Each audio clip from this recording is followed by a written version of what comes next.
Alright, hello everybody. It has been a while, especially for those of you on YouTube. So I mentioned at the end of my last YouTube video that I didn't know if I was going to stream Temtem again. And I thought a lot. I debated on doing a whole video. It's like, I'm done with Temtem sort of thing.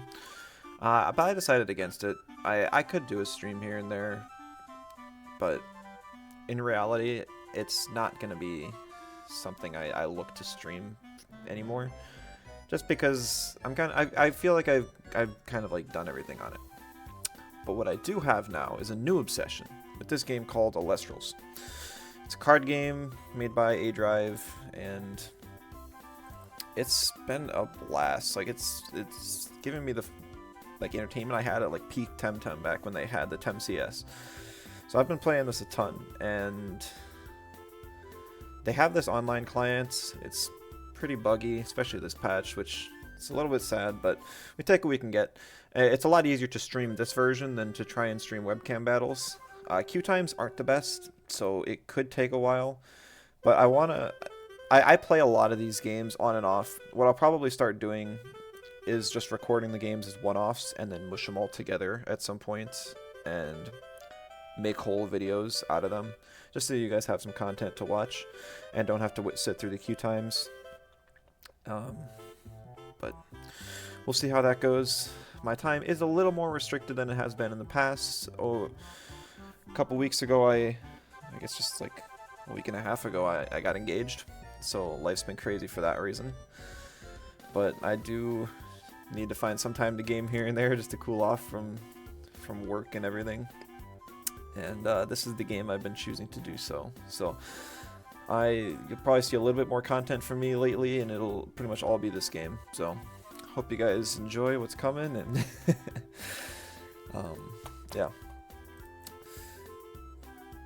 So I'll also try and record my tournaments for this game. There's usually a tournament once, maybe twice a month. The next one's on December 6th. Nice, insta-match. And we'll see how I do. Last time I got 14th, which is pretty awesome, but now a whole bunch of people... No, I forgot to switch my deck. A whole bunch of people know my deck and its secrets now.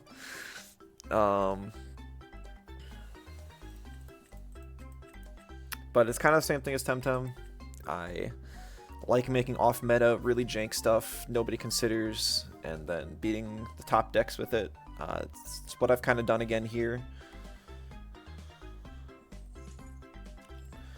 So that's pretty fun. It's...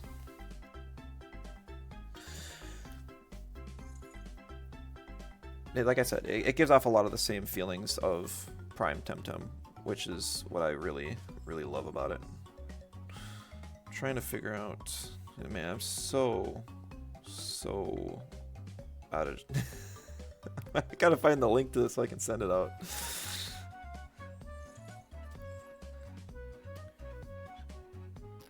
Yeah, I this isn't my game. No, I will continue working on Mutant Grid, but development's gonna be slow for a little while.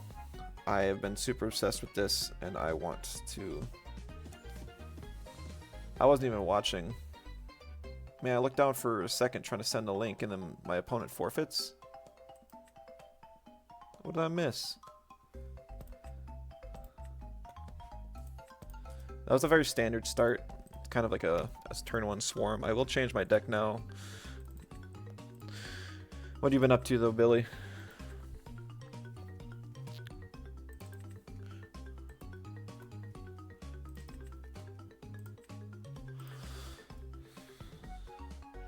Seriously, dude, is there like an option to copy a link to my profile?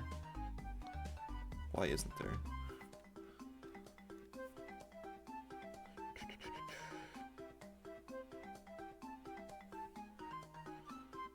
There it is.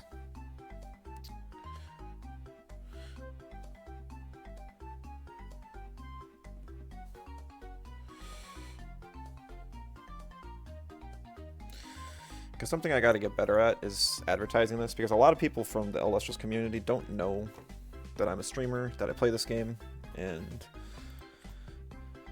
So I gotta kind of reorient myself in this community like I did the Temtem one.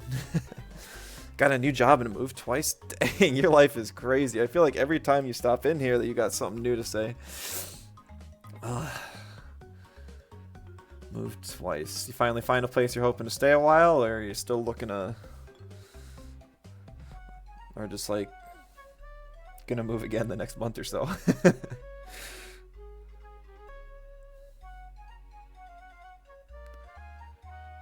You have the job for 2 to 3 years? Nice. Not longer than that though, just 2 to 3 years. That'll be enough for you? Just trying to fill out a resume or something?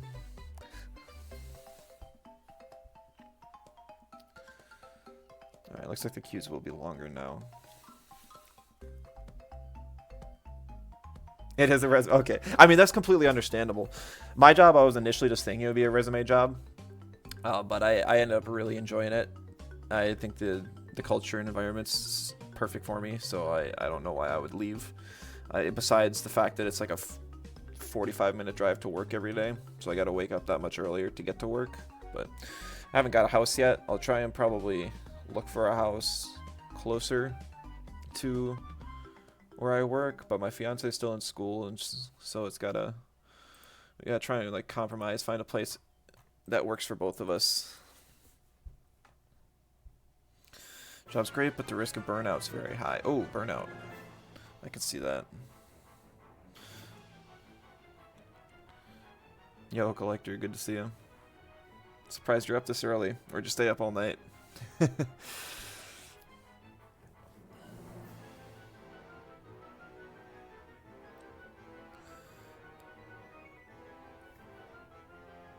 You actually went to bed last night? Congratulations, I'm impressed.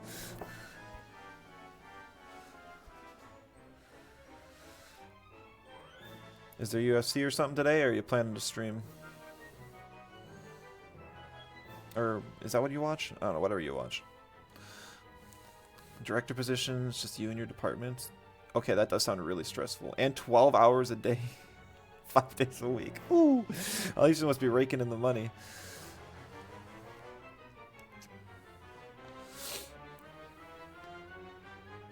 I guess moving that much, you'd probably have some costs. Oh, Thanksgiving today? I keep forgetting Thanksgiving is like next week. Like to me, I would always do stuff like my plans are next Saturday. So this Saturday is pretty much free. Do have some other stuff I'm doing. Got to tour a wedding venue and stuff, but I can stream for like 2-3 hours now. That's why I'm getting up in the morning. That and my schedule is just totally flipped around now. I actually go to bed at like 10 or 11, wake up at 7 every day, even on a Saturday. Kind of sucks. I wish I could sleep in more.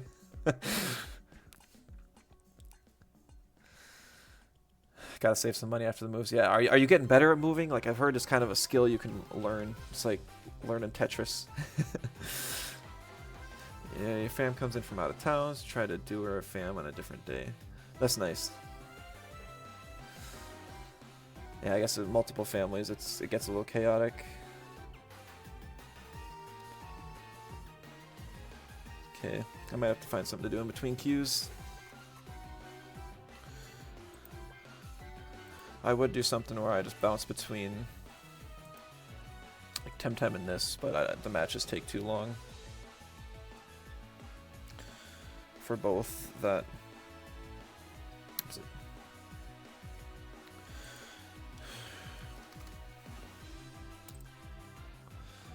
Fit your life into essentially 10 storage bins. That helps. Yeah, I don't have a whole lot of like essential stuff.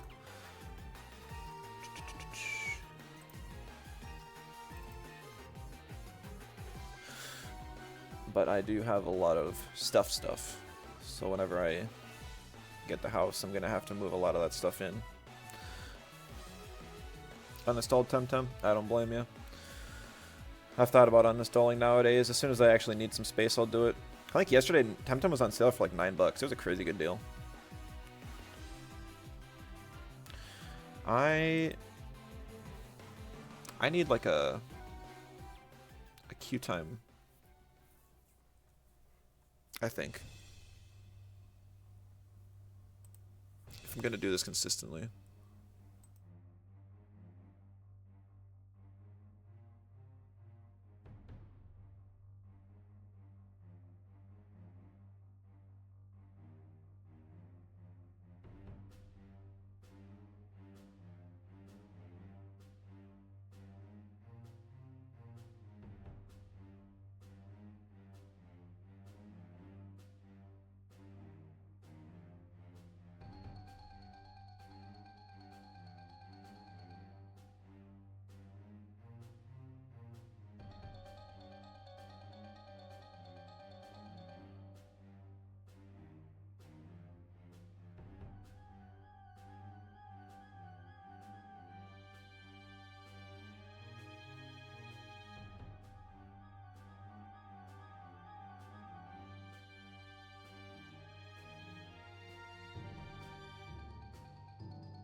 That hand sucks.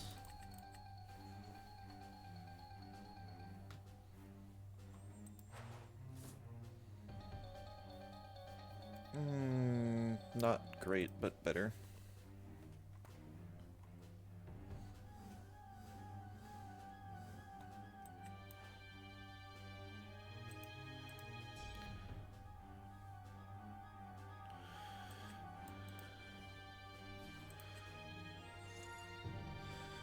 Opponent didn't mulligan, so I don't know what kind of deck he's running.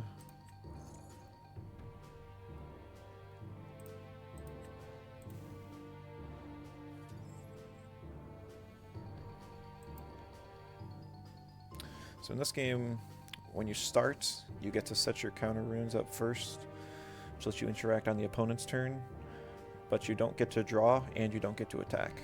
So it's nice, but also a negative. This deck particularly likes going first, or second, I mean. Well, most decks like going first, so it's kind of backwards.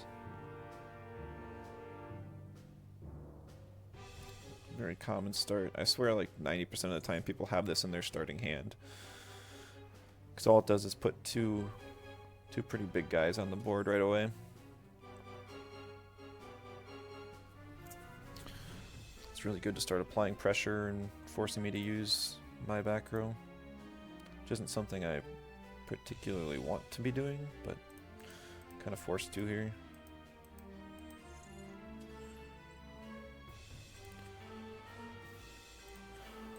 Better or worse, I'm gonna use this. What I've kind of found is best is to deal with one, because this one makes both of them stronger. So if I do this, I have some good options next turn, depending on what he sets back here.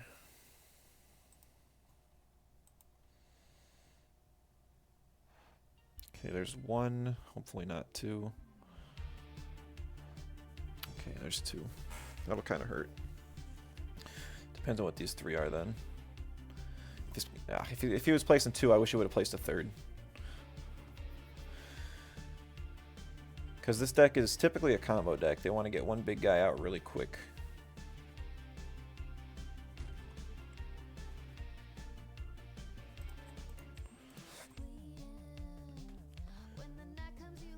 He's a water guy, so I take out the water one of these instead of the electric one. You can see the element up here in the top.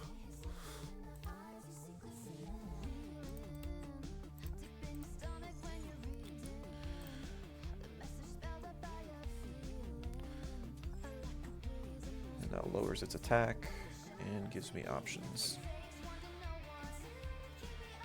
Alright, that is a pretty decent start. It's definitely going to determine like what these two cards are.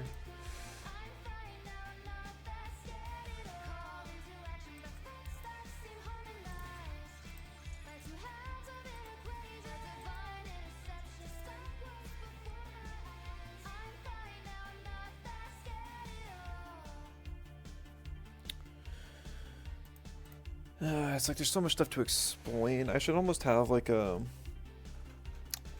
video that just explains like what Elestrals is and the general gameplay ideas of it. Just in case anyone on YouTube watches it. Because right now it's just like, what's even going on?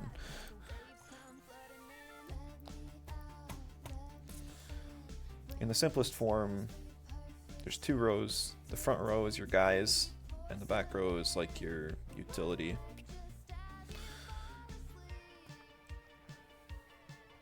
So right now this guy has one guy out and then two utility cards back here, which he could use to prevent me from doing stuff on my turn. It seems like he's just AFK right now though. Because the timer over here, which I guess you can't even hardly see, is continuously ticking down.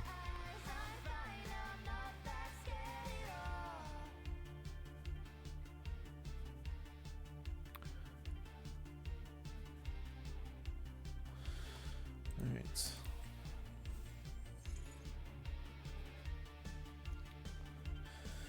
This thing essentially, it costs... So the big gimmick in this game is that your life is also your resource. So the more actions you take, the lower health you're going to be at. And the lower health you're at, the fewer actions you can really take. So it essentially costs 2 in order to get an extra guy on the field, which is nice to have.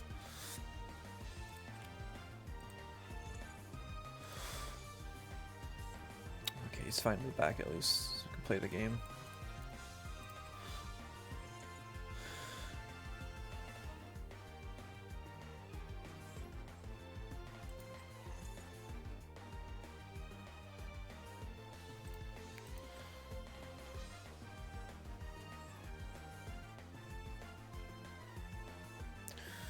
This card right here is essentially equipment.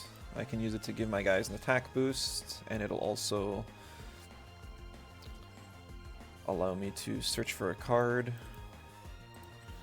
So I can get some, keep adding cards to hand, give me card advantage, which helps.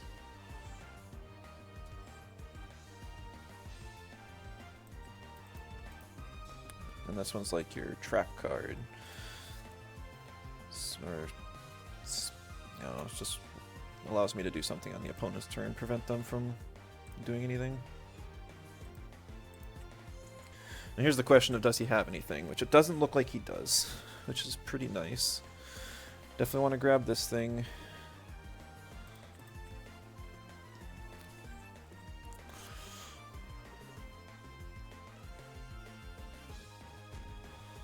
So that dies.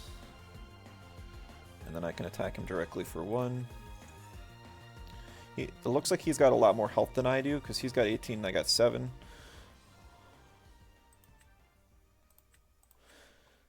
but I also have 1, 2, 3, 4, 5, 6 on field, so I'm technically at 13 versus 17. Still isn't great, but because my starting hand was bad, I had to spend 2 in order to redraw it. There's a mulligan system in the game where you can spend 2. They're called spirits, your resources. Like you can spend 2 spirits in order to... great. Why is he running that in this deck? I never understand that. I probably just lose the game now, unfortunately.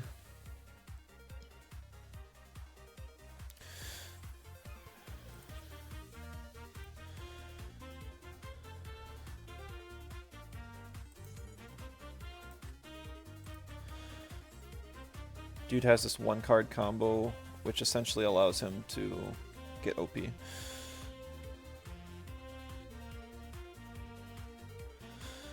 It's usually not in this kind of deck. I thought this was a combo deck, but instead it's just a get big guys out as fast as possible deck. He could misplay here, so we'll see if he does. This strategy is extremely vulnerable to whatever this card is here. There's usually a lot of things that can deal with it, but what I have isn't really going to do it for me here.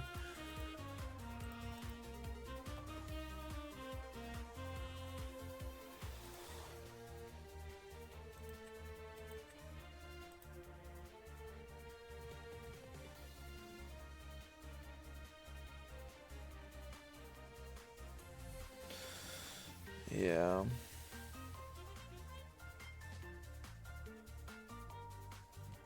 It's tough. So this card allows me to essentially lower his attack by 6. But I don't have that luxury here. Whenever he kills something with this, he gets to steal a card or like make me discard a card from my hand. If he chooses this one, I'm fine. If he chooses this one, I'm not. So we'll see what he picks.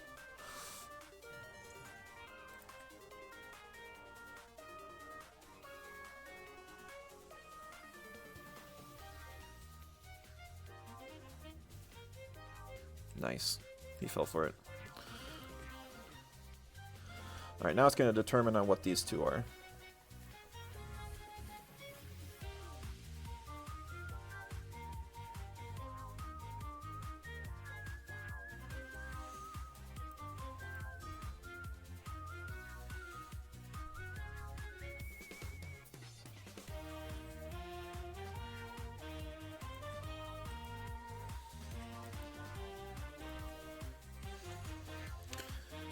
Because essentially, this guy right here is a debuffer, and he's also my healer. He does have these 2 cards in the back. If he uses one of them, it could be pretty bad. I don't know what they are at all, and that worries me.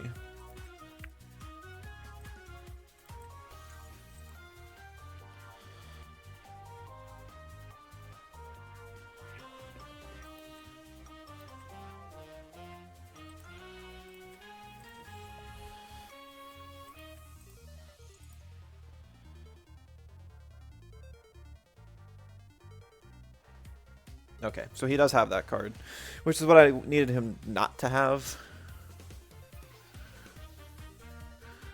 But that's fine. I don't have much of a choice here, so...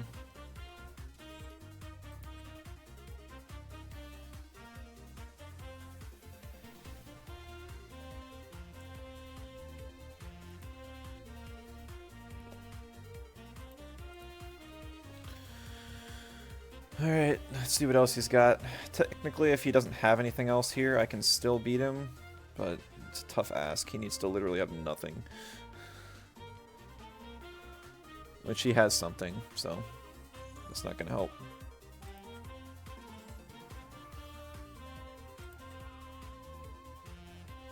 And he's got something else there.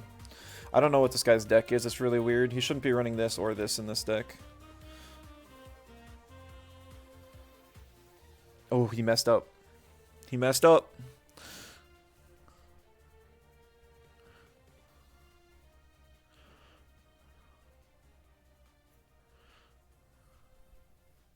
Okay, so how do I want to get out of this?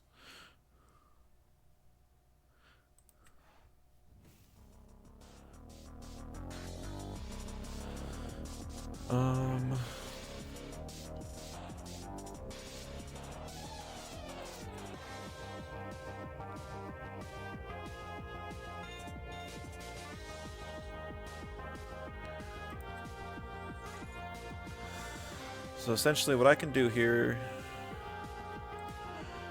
is I can lower his attack.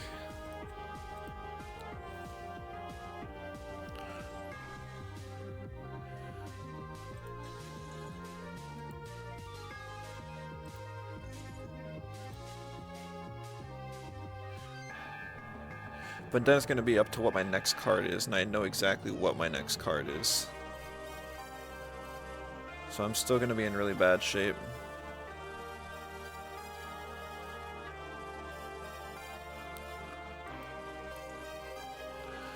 Which sucks.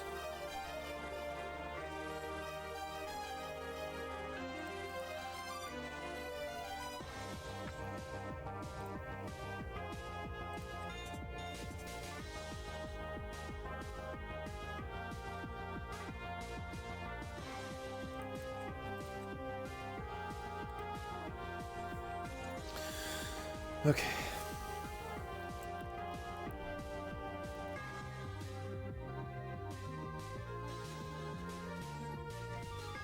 So I killed that thing, which is really important for me. But this thing's still able to just kill me here, which obviously it's going to.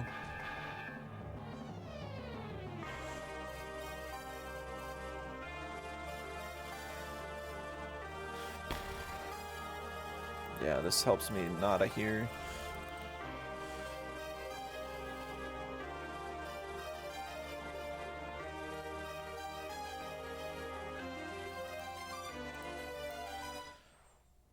That will sort of help, but not immediately. Depends on what else he's got back here. I have no idea why he's running this. It's such a weird deck he's got here.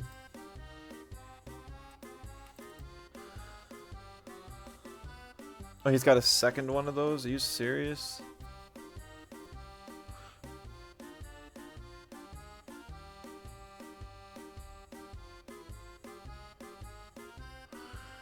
I'm just gonna use this now.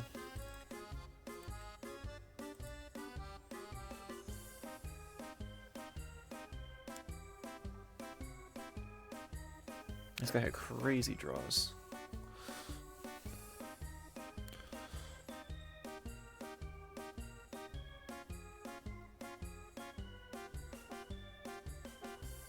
What are these last two cards? Because he still has two cards. Ooh, okay, I'll take that.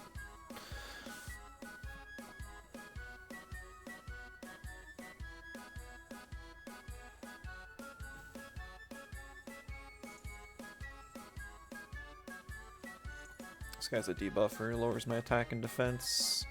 He shouldn't need to use it here.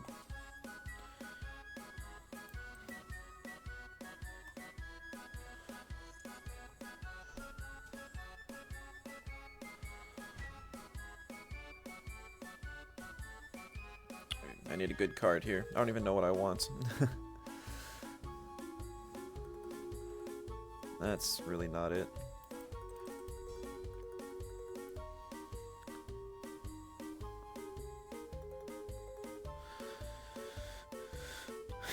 I can trade 1 for 1 with him here, but that's not something I want to do.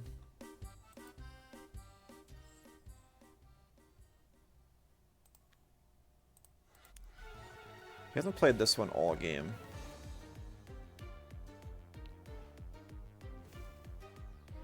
He's running that? The card's not... I don't get it. I really don't get it. This guy's playing the strangest deck I've seen. This is not typical.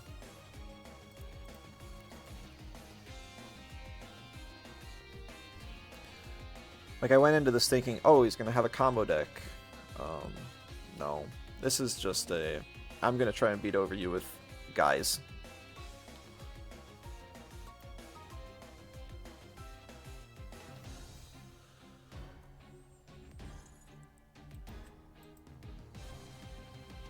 Like, the only reason I'm running that card is because it works really well with my deck. It combos a ton. It does not. It helped in this specific scenario, but so would so many of other cards that are just better. And he's got a second one of these, and he had it in hand. Alright, well, he's out of cards in hand, but he didn't even use the effects. Like, I'm not sure what this guy is doing at all. Yeah, I lose. That's not a typical deck you see at all. I mean, it's interesting. Give him props for that. I wonder about the consistency of that deck. Consistency is... So something that I've learned that's different in this game from Temtem is how much consistency matters. In Temtem, you can have crazy strategies, and they pay off more often, because you're in control of all of the tools you have available the entire game. This is a lot better. Now I'm facing the same guy, so I know what he's got cooking now, so we'll see if he can do it again. Maybe his deck is more consistent than I'm giving it credit for.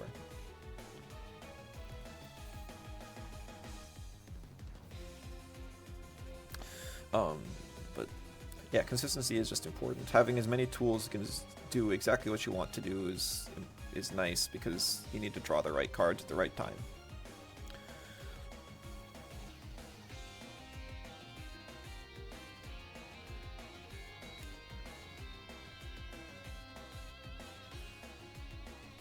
If he plays the stupid dog turn one, I probably just lose immediately. Okay, that's fine. Annoying, but fine. He just gets a free hand rip on me.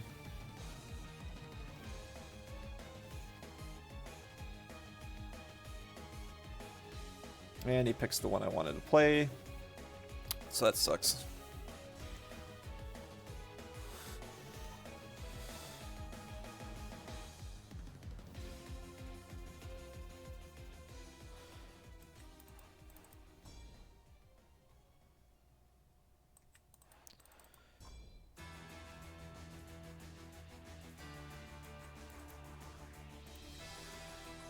See if he lets me do this here.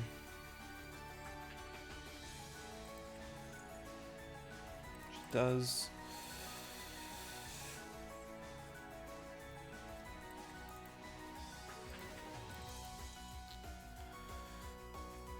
Yeah, so essentially with this card I'm able to see, normally you're only able to take one main action per turn, whether that's drawing an additional card, playing a guy, or evolving a guy.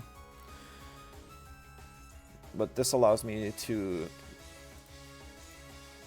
play a second guy if we have equal, or if I have equal or less the amount of guys as my opponent.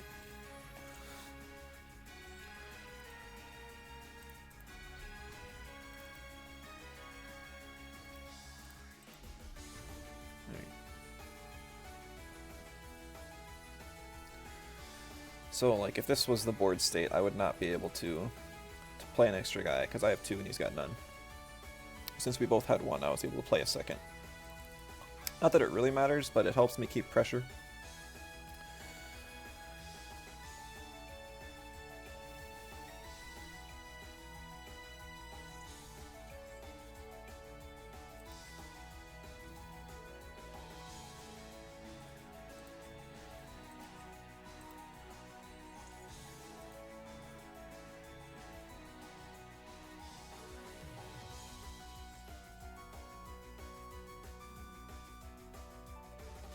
And he's going after my bigger guy, which makes sense. You basically trade one for one, but I still have a guy on the field, so I can do something.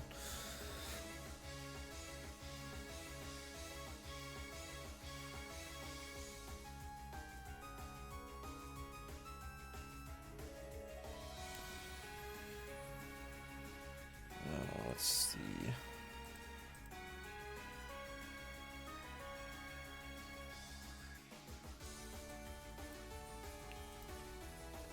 Sure.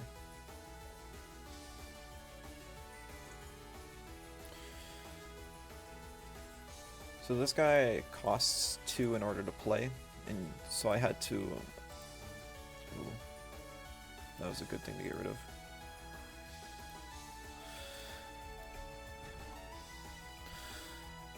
Yeah, so he costs 2 to play, so I had to basically evolve him from one of my other guys. It's essentially like evolutions in Pokemon, but instead of having a specific evolution line, you can evolve anything into anything as long as you have the right count of spirits.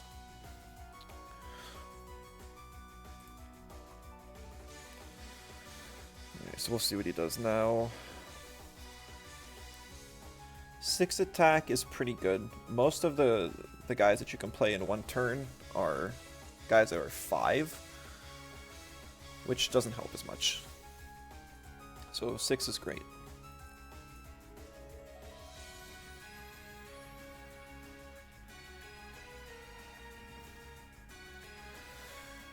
Now that I know that this deck is not doing what I thought it was going to, I am not going to use this because I want to save this if he sends out the dog again, because that's my best way to get rid of it. He does have a way to get rid of this though, so it kind of scares me if he does go for a combo like that. Okay. So he's got his debuffer here with 2 guys, so he'll use one on me, and then he'll hit over me. So it's a good play by him.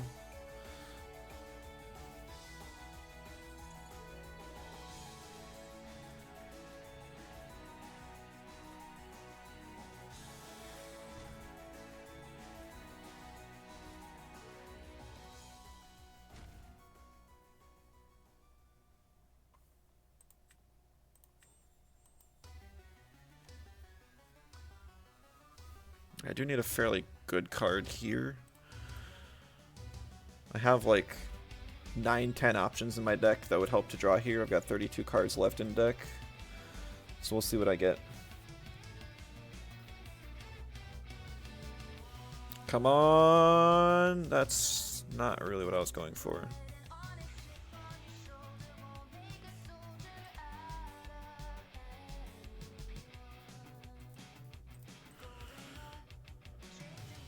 I'm just gonna have to go with a different plan than I wanted to.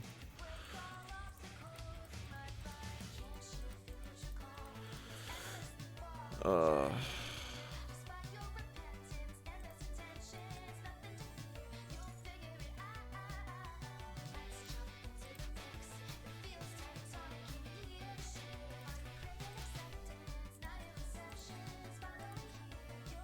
think I'm gonna have to play the slow game.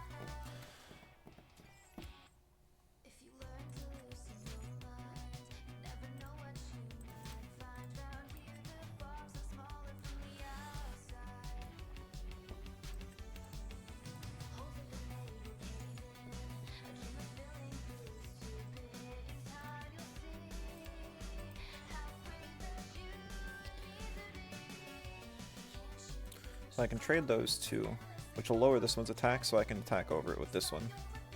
Not the best option, honestly, but whenever this guy kills something, I can basically deal 1 damage to him. If he doesn't have a guy here, I'll be in good shape, but it seems like this guy has so many guys in his deck and not a lot of utility cards.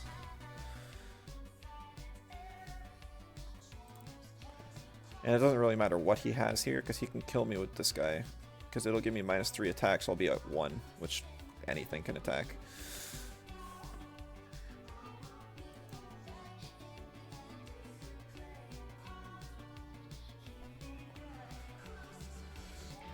Okay. Does he have a guy, though? He does.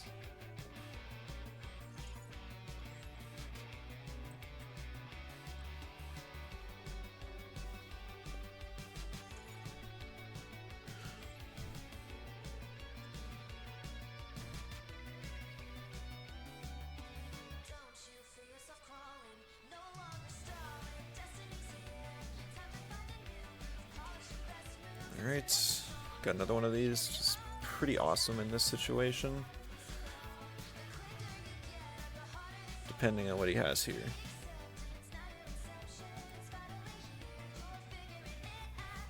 Because if he's got that goofy card last time I was surprised about, the Altar of Stars, he can use it here. And I'll be in bad shape. Or if he's got this card that I have, because this lowers my attack by 2. He does have it. So then I essentially can't do anything here. Because I wanted to get rid of this guy, but now I can't. Now normally it costs 1 to kill... It gets to kill my guy at the end of the turn when you use that. And normally that costs 1, but it's bugged right now, so it's completely free. But it doesn't activate the ability to use it all the time.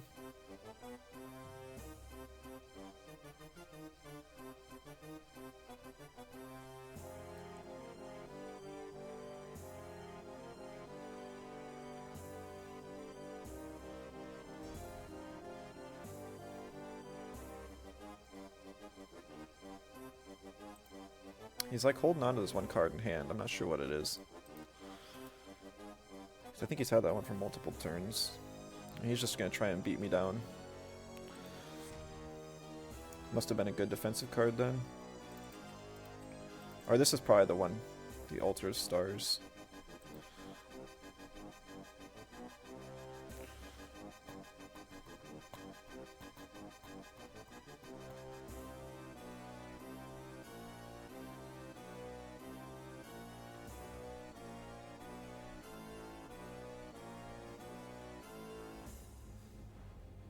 That's not what I need here. That's also not what I need here.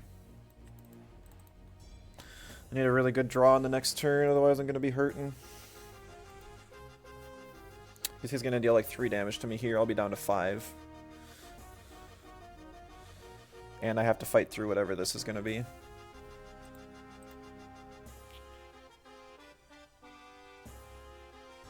Okay, and that.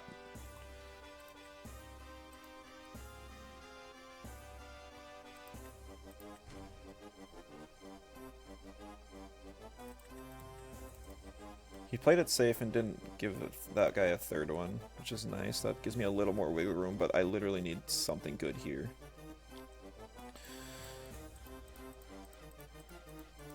What's silly is I actually have more guys in this deck than I do utility cards. Normally it's recommended to do like a 50-50 split, but I've got slightly more guys because it works with my strategy. I probably should have used this on this card right away, but if his remaining card... That's also not what I need. I'm basically cooked here. That will probably work, but it's really not great.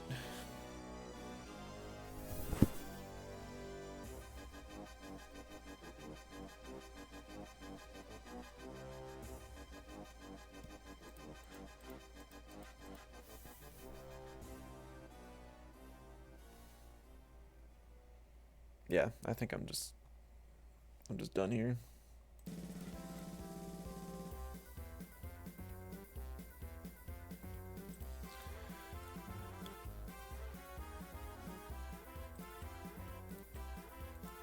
He's just confident, okay.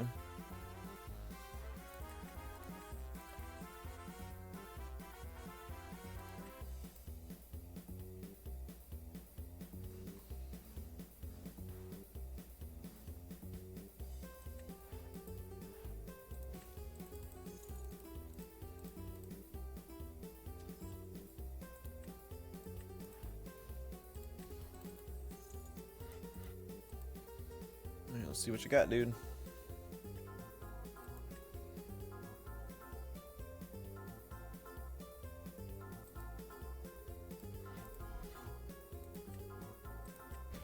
Nothing.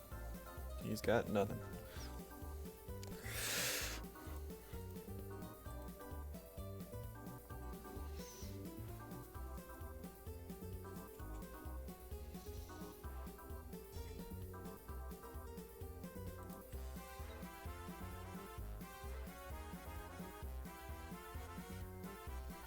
Oh, seriously?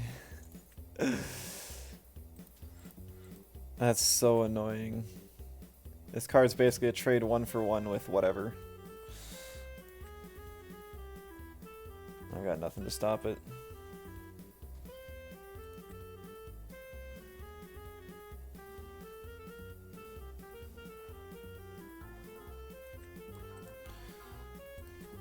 I do have that guy I can play now, but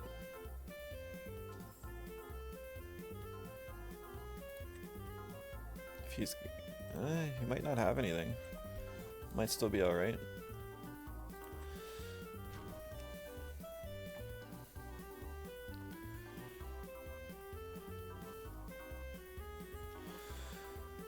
I think he's still gonna win though, just because I'm sure all he needs is like one card. I bet all three of these back here are that one Ultra Stars that he just doesn't need.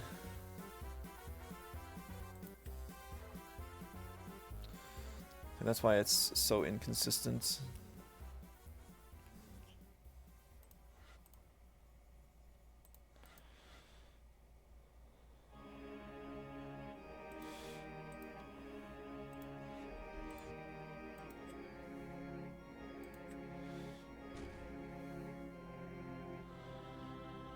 Because if you don't have a guy on field, you're not going to be able to use its ability. And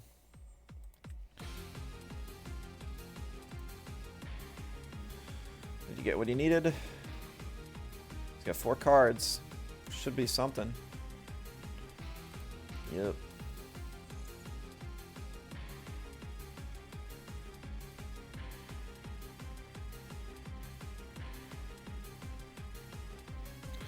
Trying to think if there's anything I can do here. He lowers my attack by 3 with this thing.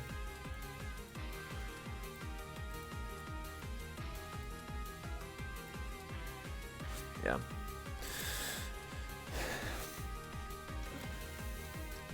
Now the silly thing is he should be at 0 right now because he used the poison tipped arrow that's bugged and he spent 1 for it. But even then he would still win here. But it got really down to the wire. If he didn't get that boom bat, he would have had me.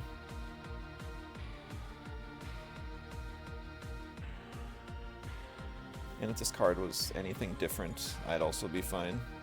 But it's not.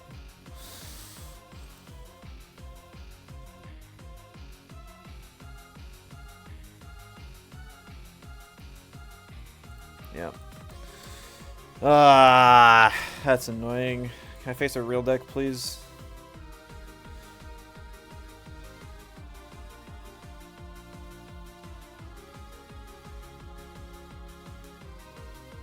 Okay, I'd be curious what that deck list is. It seems so strange to me.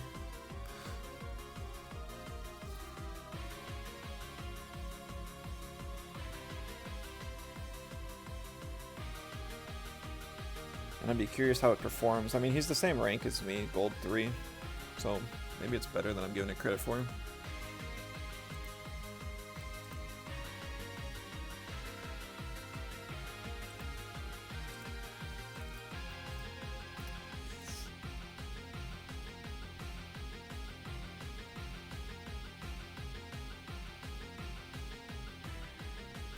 Yeah, because let's see.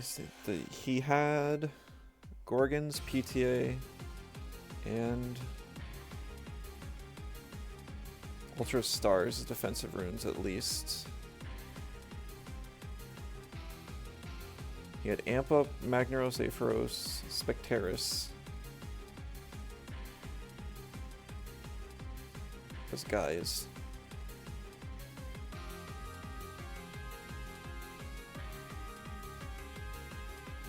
Is that all he showed? Maybe he doesn't have as many guys as I thought.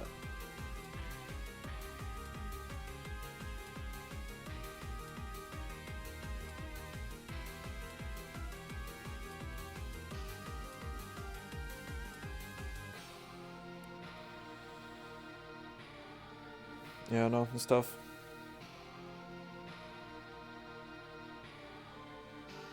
Zeus lowering everything by 3 makes it so essentially his dog that's a 4 attacker is essentially a 7.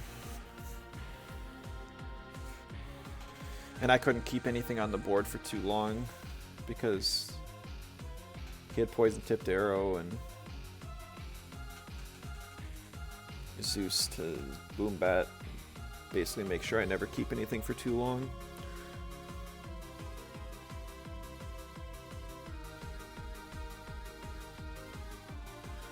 What happened early on in that game? So I know turn 1 I had like 2 guys. Yeah, I had 2 guys. Then he traded 1 for 1. With the Spectaris for the Warmite.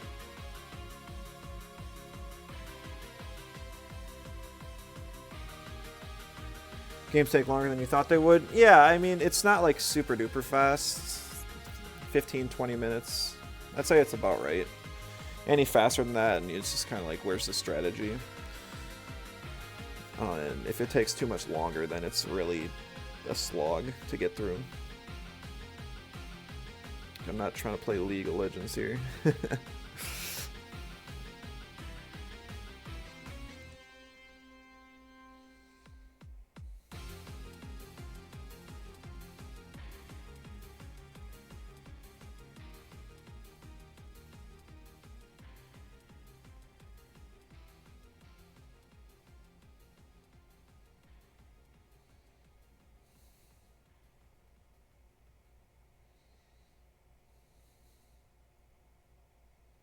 Queues also take longer than I bet you. I'm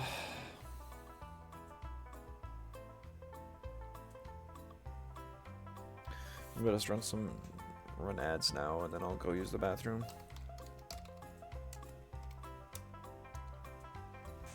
Be right back.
Yeah, so that purple guy, the Spectaris he was playing, actually does pretty well against a lot of my deck, because my dog, normally when it kills something in battle, it makes the opponent, it hits the opponent for an extra damage, which is really nice. But both of them are matched in stats, so they both die if they battle. And also the Spectaris suppresses, so it prevents effects from going off. So it basically kills my dog, and I don't get the extra damage. So that hurts. And that happened earlier in that battle. It also turns off my one guy who gets big attack boosts.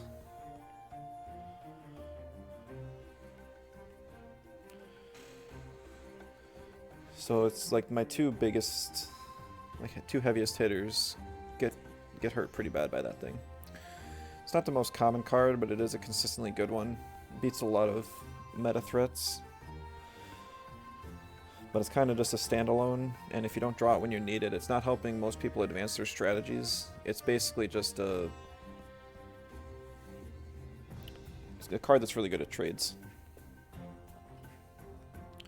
So if somebody gets something big out, it's not going to help you whatsoever, but small stuff it can definitely deal with. I'm surprised more people don't play it. I think it's just a lot of the best decks in the format right now are game plan decks. Everyone's got a strategy, everyone's got a combo, and they're trying to maximize the consistency to get that combo out.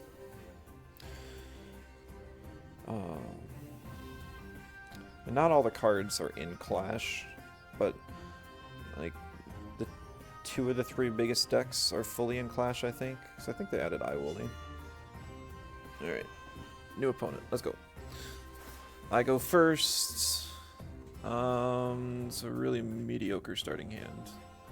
We got good utility, but this is kind of a dead card without support, and this is a dead card too. So I basically have 3 good cards I'd want and 2 I don't. So I can risk it, which I probably will. This turn 1, I'll just draw an extra card.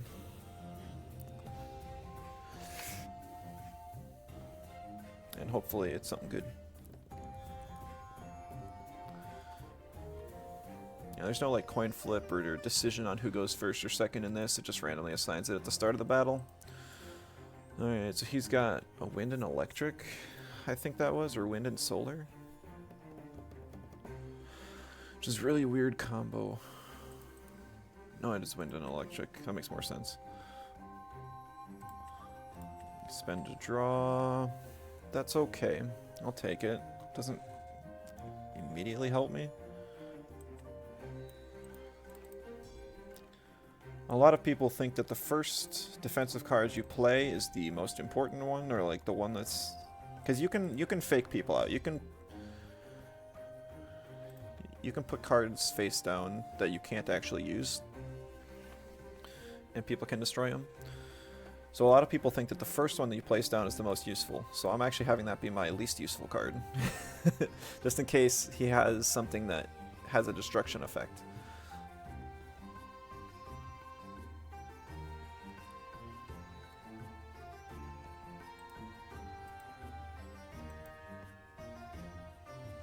Because I've heard a lot of people in the physical card game be like, oh, I'm going to destroy that one first, because that's the one you put down first. It's like, okay, well, fine, I'll use that logic against you. I'll put my most valuable one on the other side, or in the middle. Mix it up. And it's like, it's crazy consistent, too. Like, I swear, 80% of the time, people will destroy this card. This guy knows it's his turn. His timer's running out.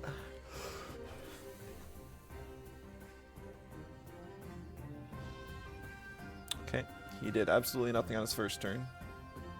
Bold strategy. Seen worse. Well, I'm kind of glad he did, because I sure didn't get a chance to do much of anything. I'm getting all utility cards and no guys. I've got a wide range of utility. It's just not doing a whole lot for me. Well, electric and wind don't normally run this stadium. This is a stadium. It's basically like a buff that affects the entire board.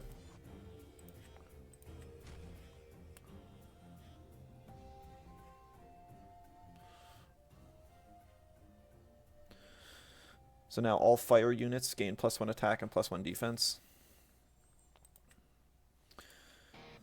Some strategies utilize these more often than others. You can only have one in effect between both players. So if he places one, it'll actually overwrite mine and destroy it, and he'll get his instead, which would be bad. So I normally like to hold on to it and see if they place one first so that I can overwrite theirs instead, because my strategy doesn't normally do that.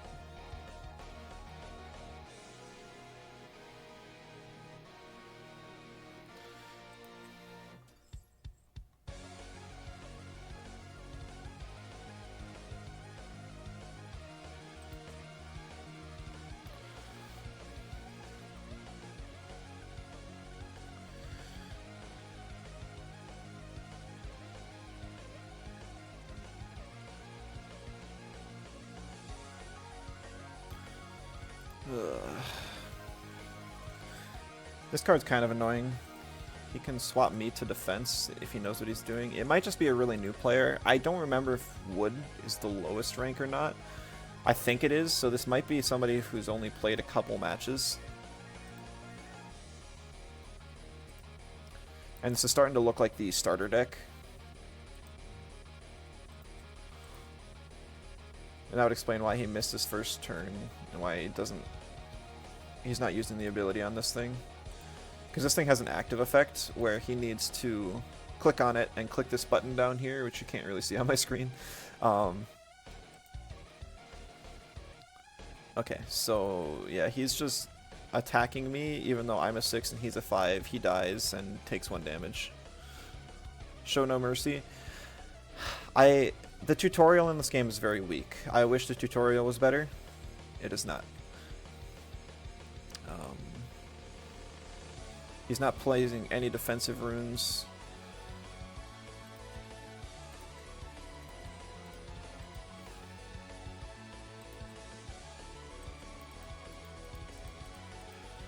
So basically, I'm just gonna win. It's just a matter of how quickly I win. Just like in Temtem, I always liked to beat newer players, because like sometimes people would come in with their story teams, and they'd be like level 10 versus level 100s. It's like, oh, you should let little Timmy win. It's like, no, you beat them so that they stop queuing up with level 10 guys, and you teach them, or maybe send them a message afterwards to be like, hey, did you know that there's this thing in the game that you can do to get better stuff? But that's Temtem. In Elestrals here, oh, see, this thing is actually searches for this type of card over here, so he's going to overwrite that now. Unless I stop him, but I'm going to let it through, because I will show some mercy and let him play the game how it's supposed to be played a little bit. But normally I would prevent this thing from doing anything. He would waste his turn and nothing happens, and I still win the game. But because he's doing a halfway decent play here, I'll let him do it. So it's kind of like, yeah, keep it up.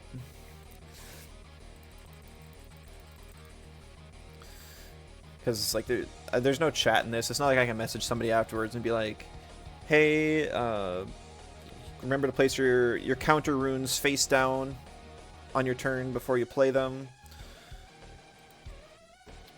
Because I bet he's got like 3 or 4 of them in hand, and he's just like, why can't I play these? Hopefully he plays this one over mine. Looks like he's trying to. It's highlighted. And he's holding this card up. So just let go of it. Let go. Yeah. Good job.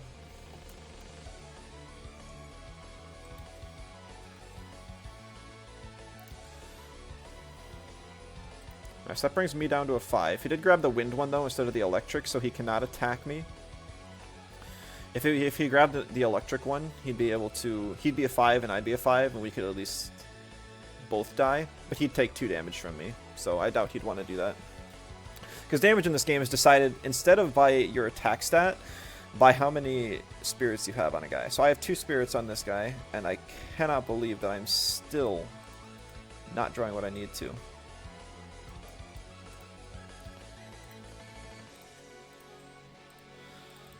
Nope, that's not what I meant to click.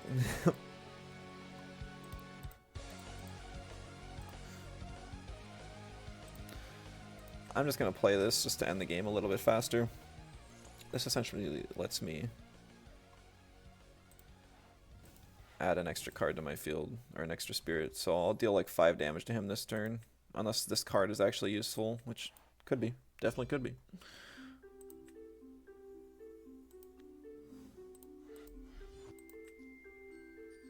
Looks like it's something.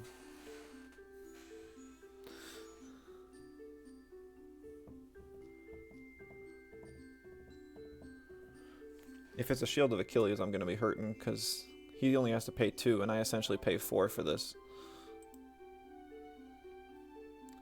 He might just let time go up before he figures out. Oh, he does. He's going to play it. Yep, that was a good play.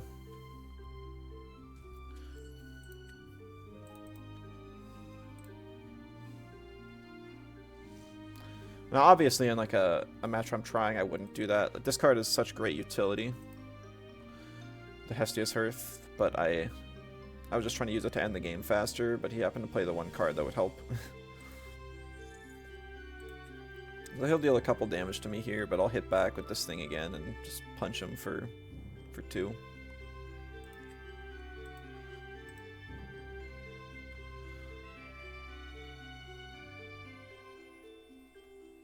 He's got the wind stadium, but he doesn't have any wind guys. He's got an electric and a water. So I'm not sure what his plan is exactly here. I don't think these 2 are in the starter deck, honestly. I wonder if this guy is coming from a... Okay. Coming from a different card game. He sent that one back to hand. Doesn't really do anything. I wonder if he's coming from a different card game and looking at cards and being like, this one sounds really good.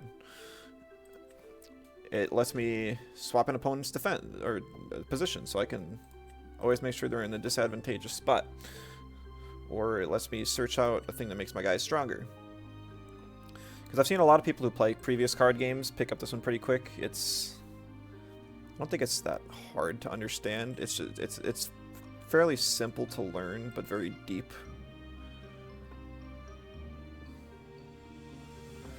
Also, I don't come from a card game, a different card game background, so I'm not sure. I'm just gonna play this guy again, because he didn't kill it, he just sent it back to my hand, essentially.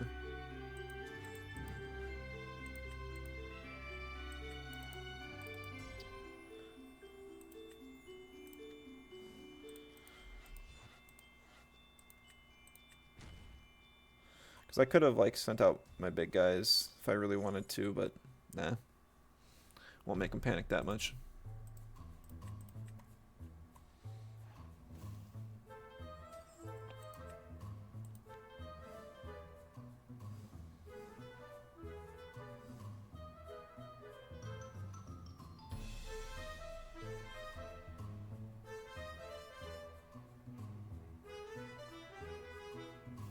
Oh, he's spending something to draw 2 cards, costing 2 of his remaining health. He's got a lot of cards, he's just not playing them is the issue.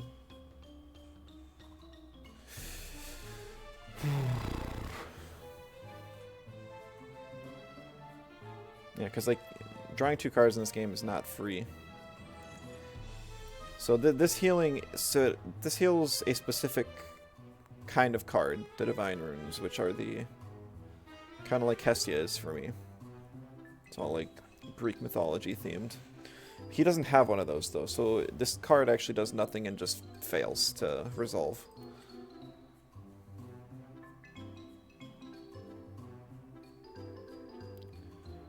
What he was looking for was Ambrosia.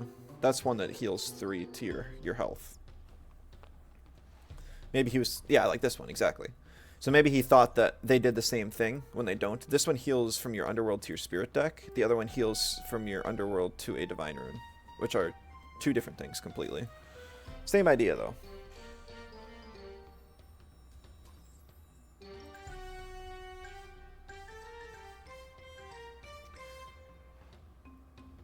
Oh, he's got 2 of them. Okay, so that's why he played the one card that let him draw 2 more, is because he had so many healing options. He probably thought he was able to heal 9 this turn.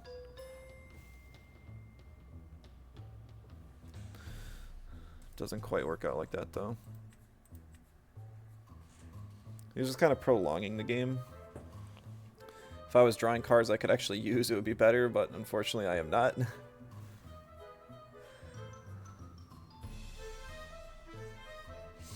That's smart. He's enchanting a wind to his guy, which gives him the boost of the stadium so that we're matched. So he'll kill me. I'll still kill him. And he'll still take one, but I'll also take one. So if he had done this earlier, I think he'd be in better shape. But he didn't know that I don't have a guy. Oh, that's weird. That's a new bug. His timer ran out. He went to the battle phase. And then he played this card. Like as the timer ran out.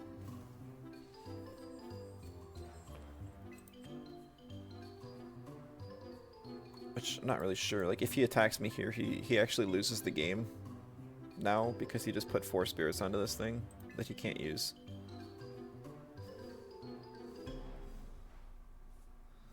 I'm just gonna end the game.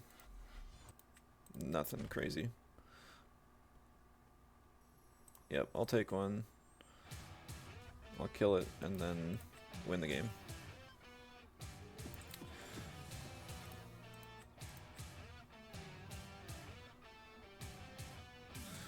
So yeah, there's just a lot to learn. So The tutorial's a little weak. I've heard they've improved it a little bit since when I did it.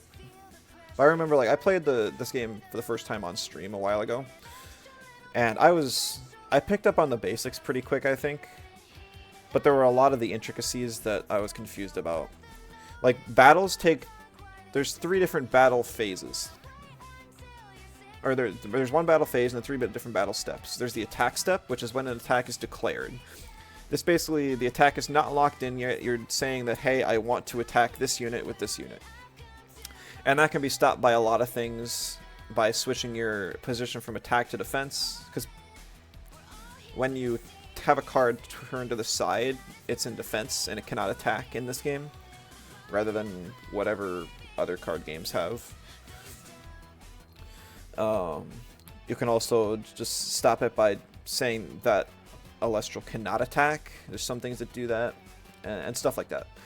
The battle step is the attack is locked in, and basically the only way that you can stop the attack from happening now is by destroying the target or sending that target, or basically removing it from the field, whether you send it back to hand or destroy it or something. Other than that, position swaps don't work, saying it cannot attack doesn't work, all that other stuff. So what I was trying to do is I was trying to use a card that puts all of my opponent's Elestrals into defense position so they can't attack, but I was doing that too late, and the attacks were already locked in, and I was freaking out, like, why isn't it working? Because they don't really say that in-game. It's very subtle. You guys probably can't even see it. It's over behind the chat over here. There's like a little diamond in-game that says what battle or what step the game is in. And I didn't figure that out for the first couple times I played, and I was getting really frustrated.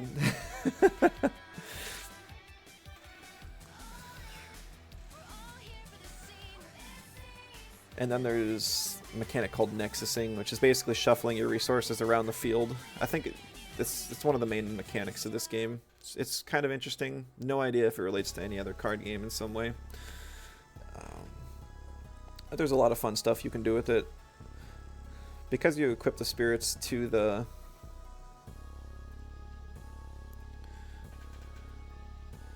units, they have a lot of them have receive effects, which is part of what this deck is built around. Is like anytime my little spider guy gets a fire, then it's able to lower an opponent's attack by 3. Well, if I use the Nexus ability and put another fire on it, then it can lower it by another 3. If I use a card that enchants it with a fire, then it gets another -3. So I can basically stack these debuffs on the opponents, and it gives me a lot of room to maneuver, which is what I did against the Leica Volt a couple games ago. That helped me get through the thing that had like 14 attack or whatever it was.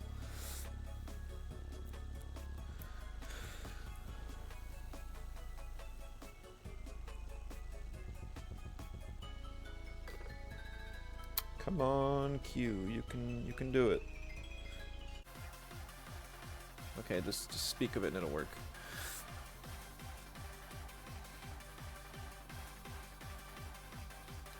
Yeah, looks good enough. Lots of guys, but should be alright.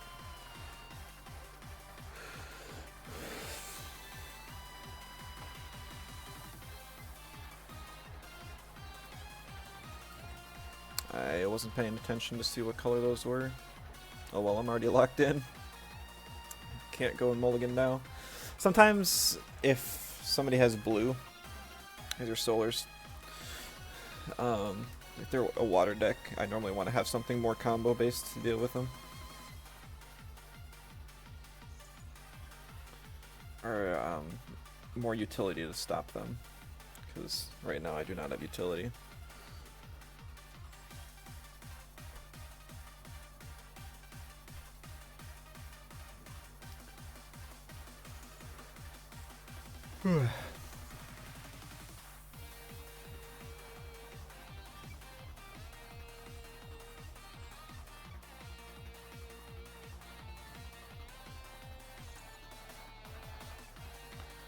Plucky Gorgon's Temple. It's not great for me.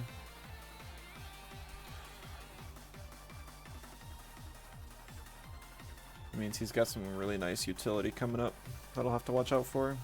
Gorgons basically stops me from doing anything. It's just a pure nope card.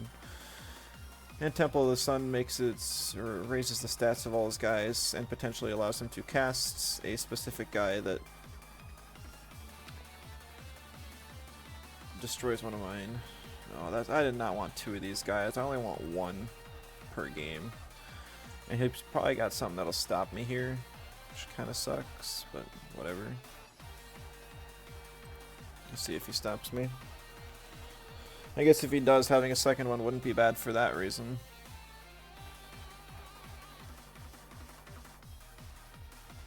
Yep, there it is. He's got another one coming up.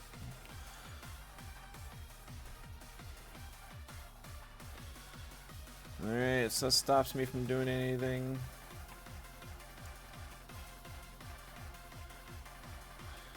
He's already spent 5 to my 1, so it's not the worst thing ever.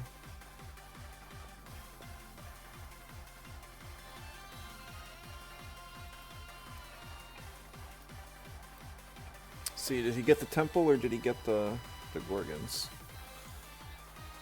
He got the temple. He got Glimbat, Liar.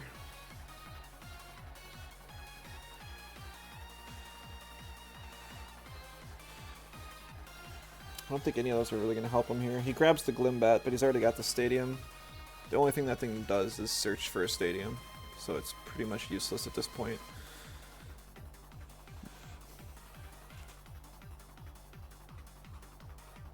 He's got another one, so he's just trying to shuffle here, essentially.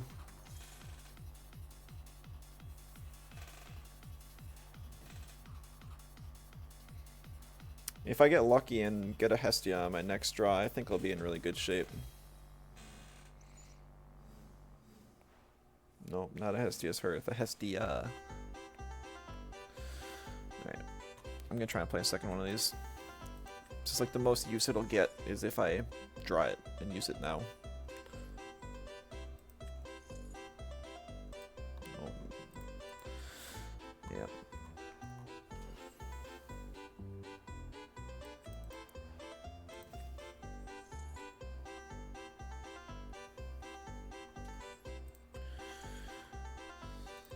So I can essentially, this guy lets me search an item that gives me +2 attack. And I can pay with it using resources from my underworld, so it's a super nice utility card that way.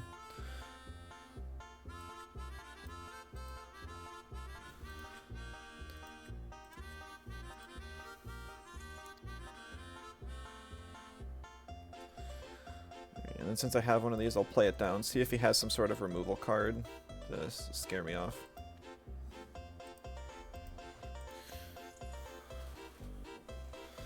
Alright, that, and that. Ugh.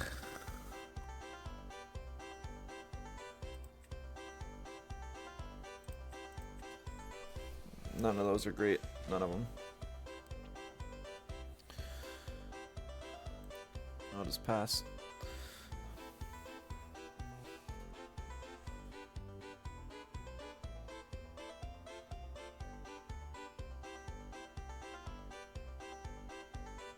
Yeah, this deck doesn't have all the support it probably wants right now.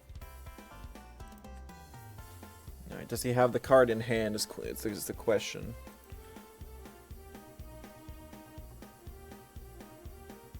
The Nova Core, because then he can just blow up. He does. So it allows him to blow up this guy for free,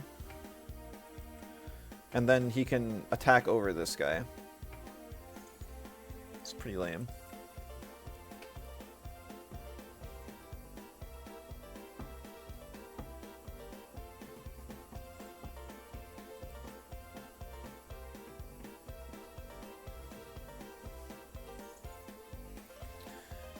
And he's going to grab another one that he'll be able to play next turn. Come on, that's so dumb. So I'm going to be playing on the back foot for the rest of the entire game. That hurts.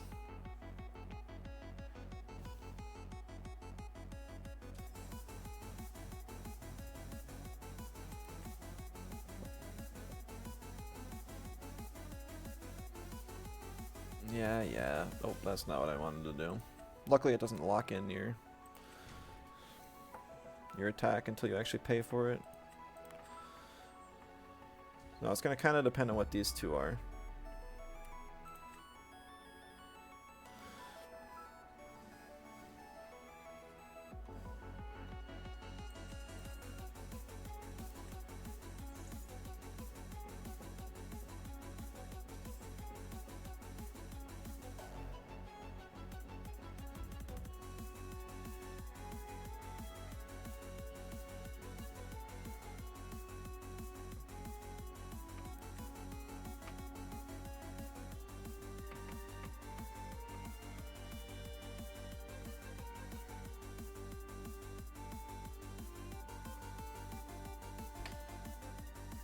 P2.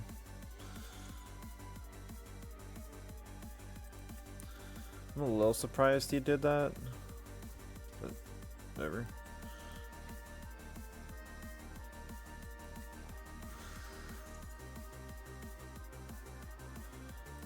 Because I can just search for another one of these.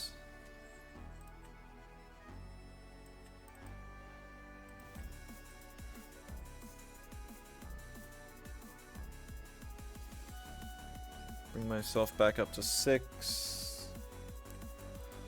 Play that down. It's not really what I want to be doing here. Stop getting those. Okay, yes, Hestia, please.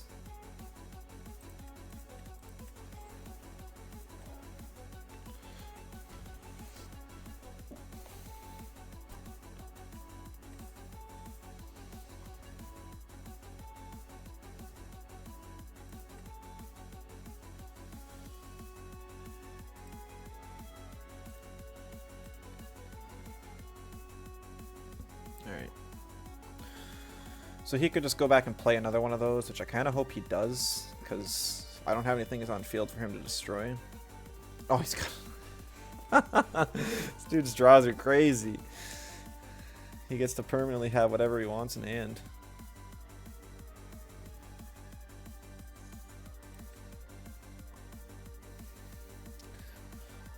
Gorgon's next turn.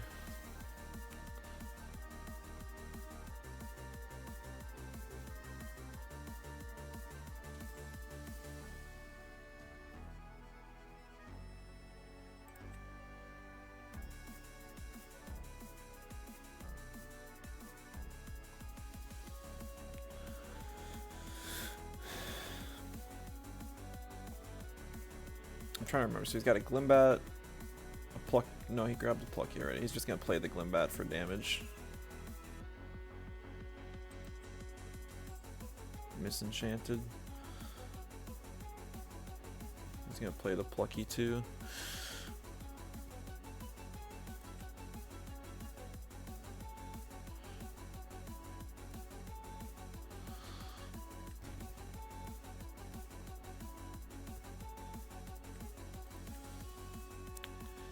He's got another Glimbat and a Nova Core in there. That's what I know for sure.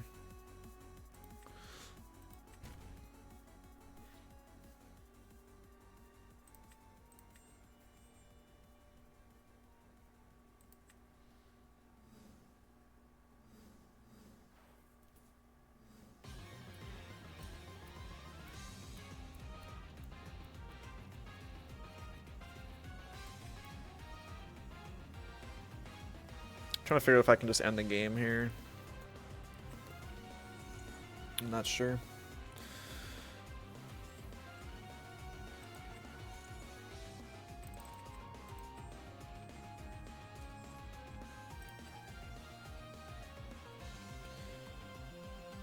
Because I don't think I think he played this card on turn 1, so I'm pretty sure it's not a Gorgons.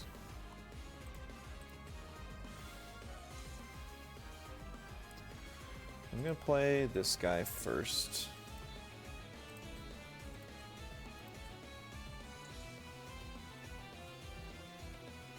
Let's see if he does anything with it. She does not. I'm just gonna use him to heal, because I've already got the big guy in hand, so I don't need to search for it. I'm gonna play Warmite.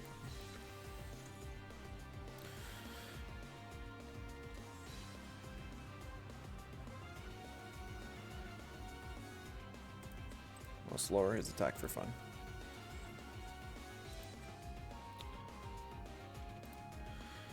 We'll move to battle. We'll swing over here. And now we get to have some fun.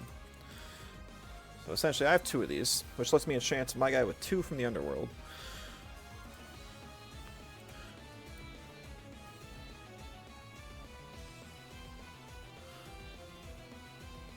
And heal 2.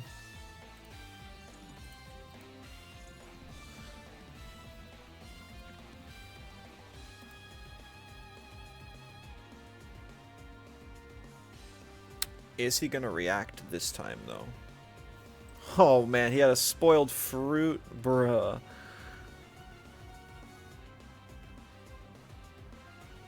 So that negates my effect.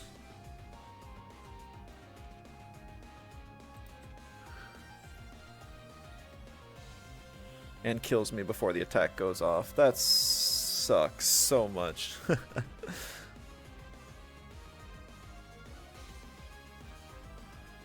My entire plan's ruined now. That's a card that people just don't run. Because he just destroyed my card.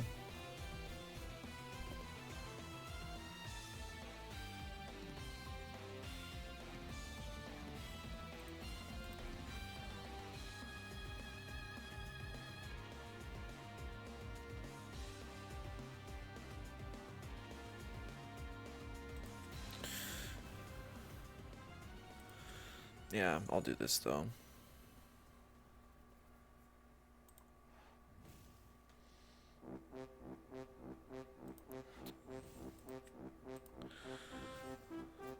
I was hoping if he had spoiled fruit he'd use it on Kinleo, but I don't think it was an option. It should be, but it's bugged.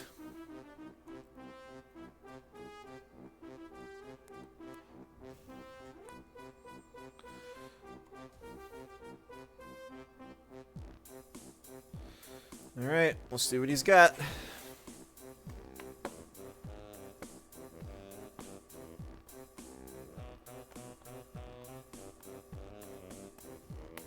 Hope he's got that.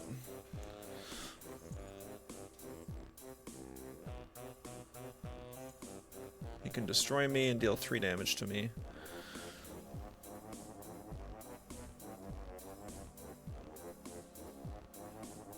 He can play that, but he's out of spirit, so he has to use something on board if he wants to use whatever that is.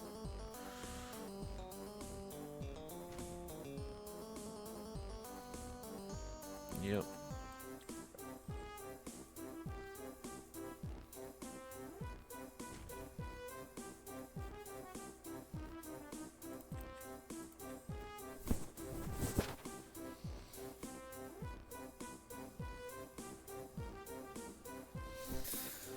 Alright. Disenchant 2. Play this guy.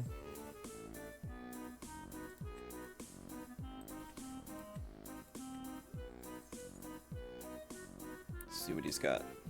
So this is something. If this is his Gorgons finally, and he destroys Glimbat and Temple of the Sun, I think I still win. If it's another spoiled fruit, which I don't think he can use, but if it is, then I should lose. So it is a Gorgons, and he pays off Apollo and Temple of the Sun.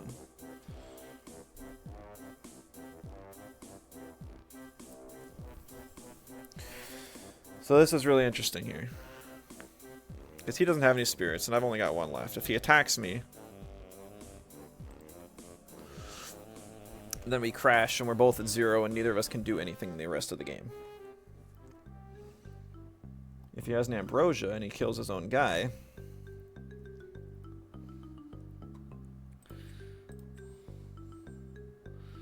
Yeah, so we're both at 0 now.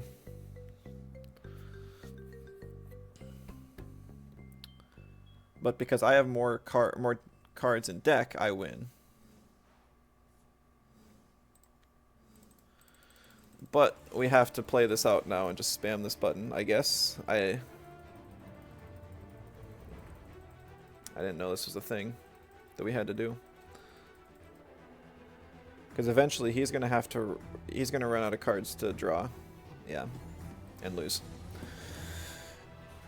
Oh, that was a tough one. Whew.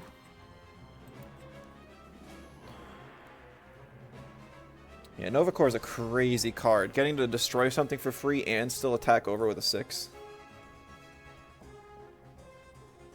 Kane, hello. Who do you play with? See like 10 people online? It's just, I just wait for the match. Sometimes it takes a while. I've been...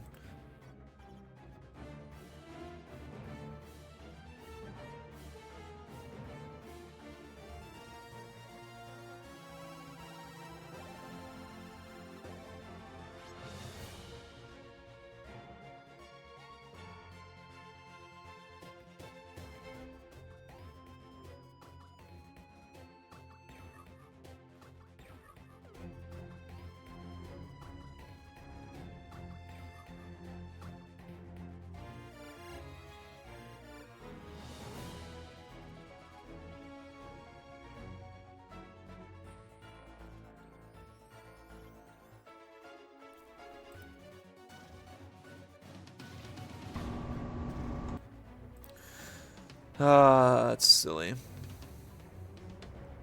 Thanks for bringing that up. Apparently switching scenes was muting me and nobody was saying anything about it.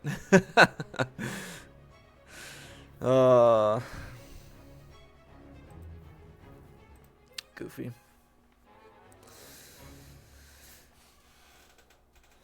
But yeah, hello. So normally when I play, I've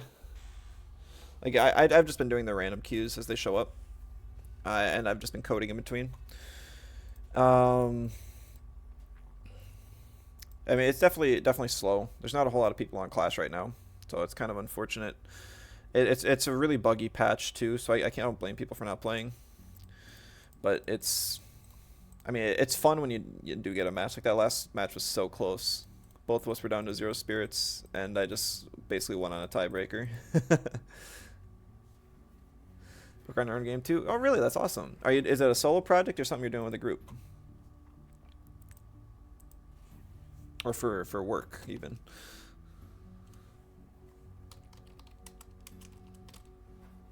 Solo? Nice.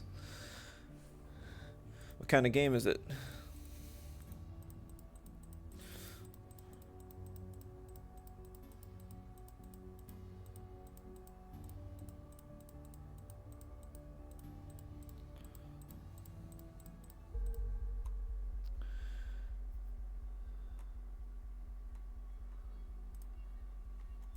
Is that Warcraft 3 fun maps? I think I played a couple of those years ago.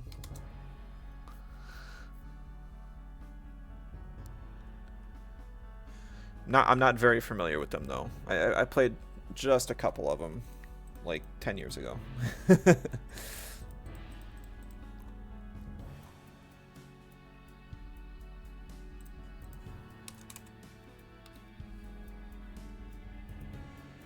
Dragon Ball Z tribute. Well, something like that, 2D and in your own fantasy world. Okay. So is it kind of like an RPG type thing? Or is it just kind of like its own like super unique game type that you can't really explain outside of the fun map? Okay, basically PvP with characters scattered across the map, reaching different goals for power-ups. Okay. Is it more of like a local kind of PvP or online PvP? Because I know when I did those, it was local. And online PvP can be really tough if it's required to play the game. Because building up a player base is hard.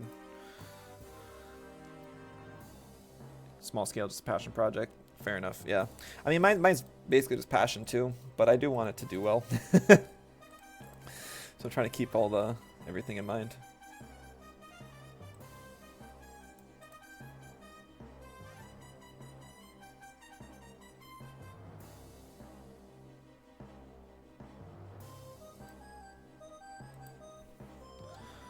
Let me see if this works now.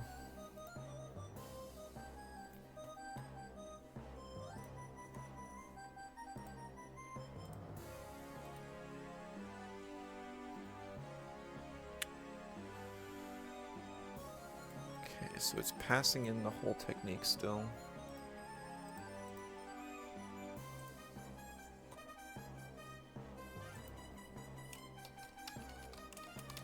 There. Forgot to switch that. Another game for it to explore, and maybe I'll write a book in the future. Okay, nice, nice. Have you been working on it for a while?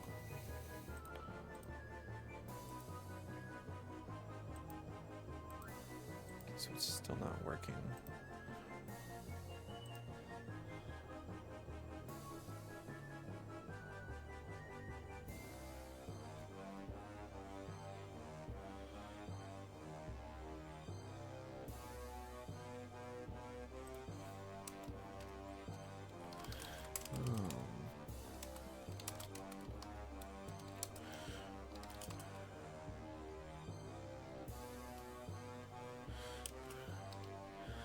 Data handler dot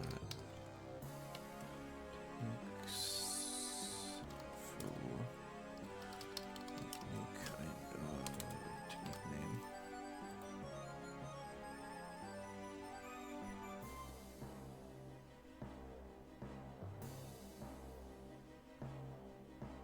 Oh, dot item.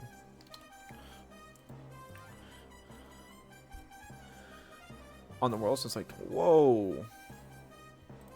That's crazy. On the game, not super long. It's on hold right now because of other stuff. Yeah, don't worry. I get that.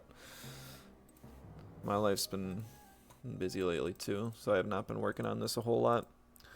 And a lot of my free time I spend playing Clash. So I end up not working on it even more.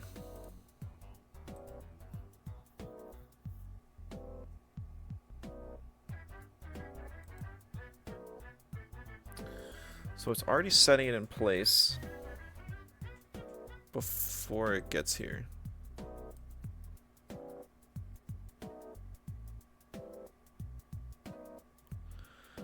So that must mean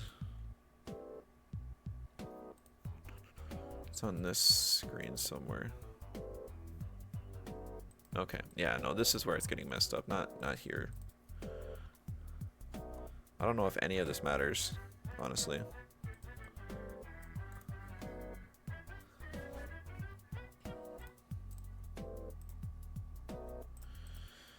Because this is the only thing that matters. Looks great. Oh, the game. I mean, that's not even like the half of it. I've got the whole battle screen built. And it's got all this stuff already in. I've been working on this for like 2 years now.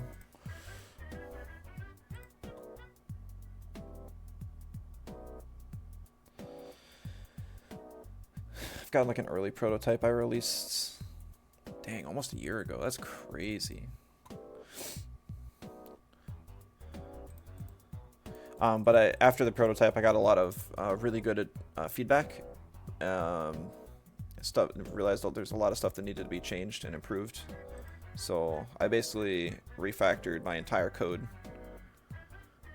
and decided to. And I'm still working through that. Basically, fire. Yeah, at a simplest version, yes. That's the concept. Every mutant has its own ability, which does stuff.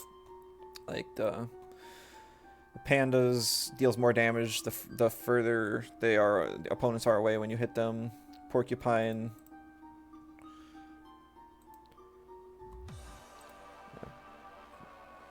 Oh, it doesn't have the description in here yet. Porcupine deals more damage, or deals damage to opponents that hit with physical attacks.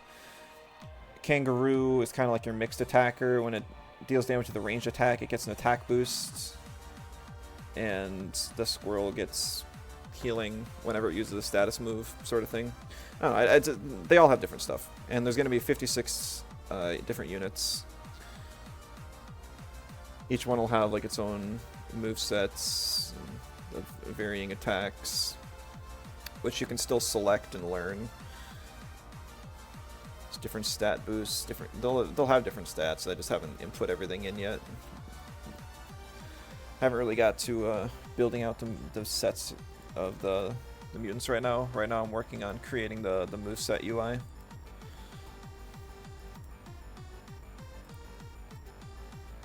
Because I love team building and I want that to be a priority. Wow, this hand is awful.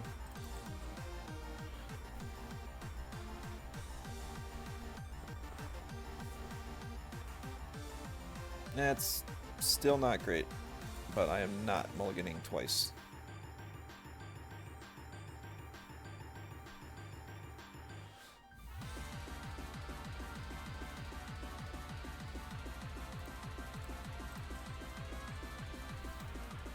I wish I had this starting hand. I mean, the main difference from Fire Emblem is that there's not really going to be a story. I'm not much of a story fan, and I'm focusing more on gameplay. And also, you're not actually able to move to the opponent's side.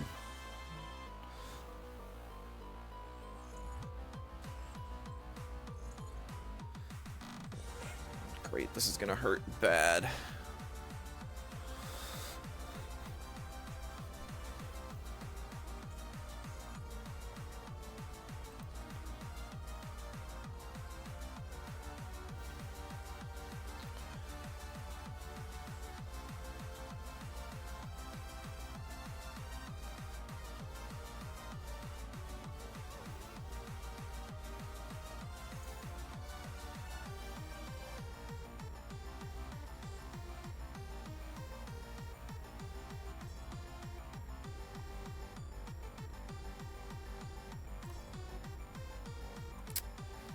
It's gonna be a tough battle.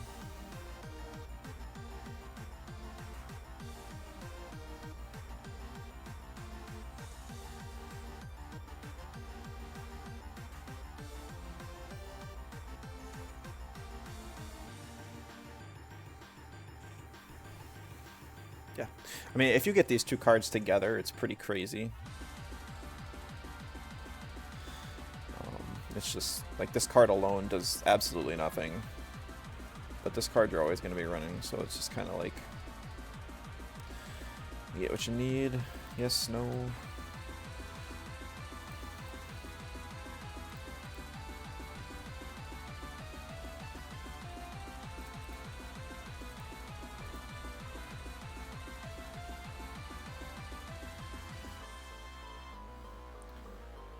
That's not what I need here.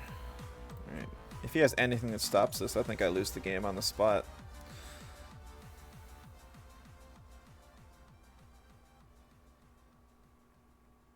He's got 3 options, so the fact that he wouldn't have anything would be... Oh, he doesn't have anything. Okay. We take those.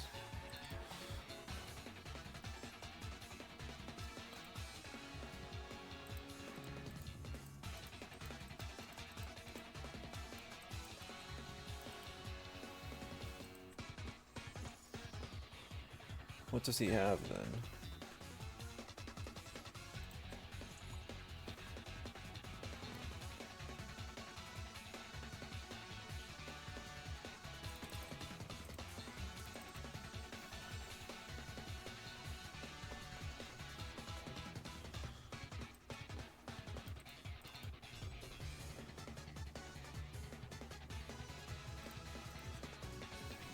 Like, I'm really scared of what he has back here at this point.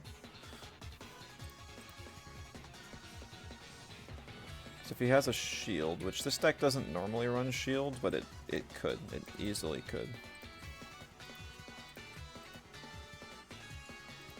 And I'm already so far behind. I think I have to risk that he doesn't have it. I do have ads coming in 3 minutes. He's using Gorgons now. It's very strange, because that doesn't do anything. I still get the attack boost. He should have used that earlier, if he was going to use it.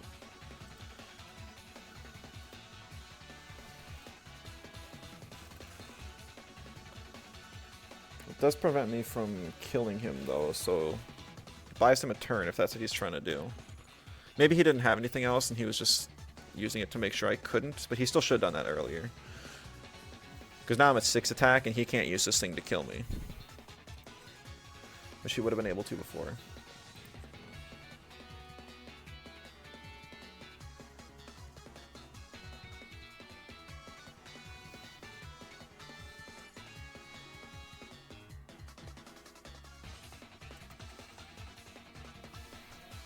There's not much reason for me to stop that. Might just be a fish deck and not have the top end, but he's got like 8 cards in hand, 7 cards in hand. All he needs is one anything that can kill me and then I'm toast.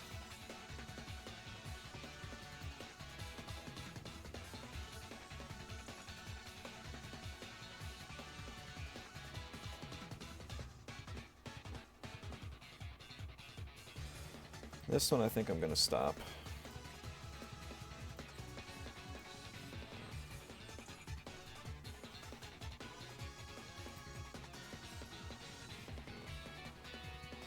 Not really what I was hoping for to mill, but whatever.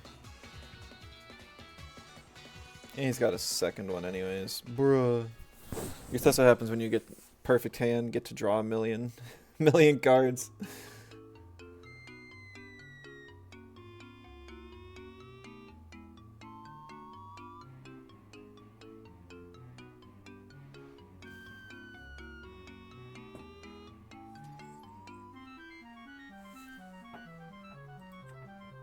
So he does have the top end. He's just gonna send that over one of his guys, and then he'll play Ambrosia.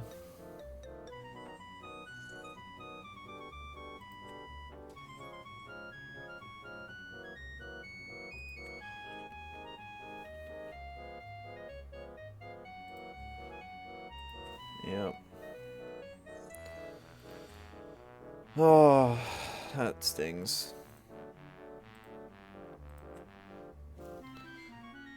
So this guy played the higher risk, less consistent.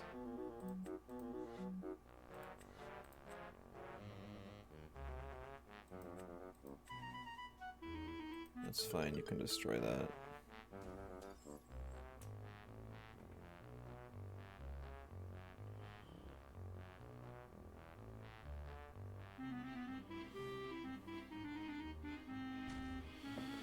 There's like one card that would get me out of this situation here.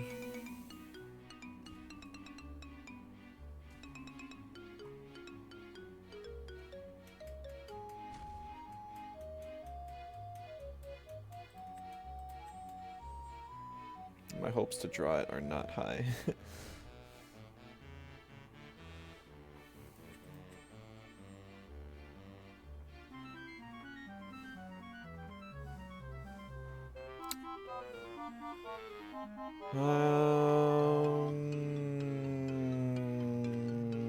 Might as well try it.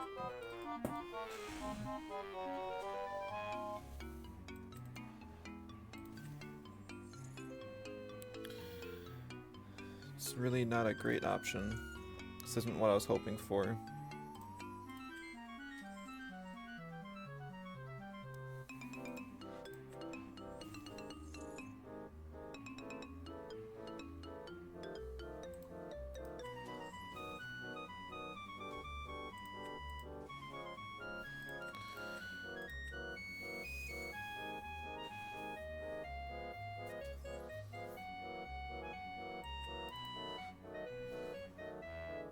Wait, no, this doesn't even work.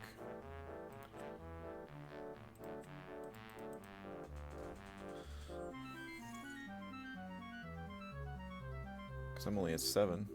Which only gives me up to 10. Oh well.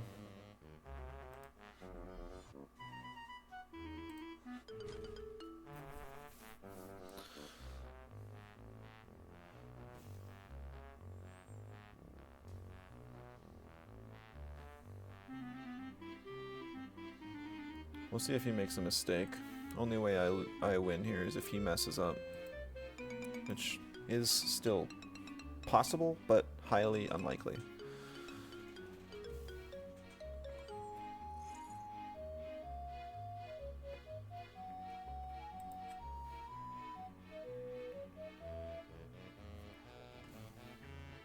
Because he just grabs one of those, goes over his fish, and...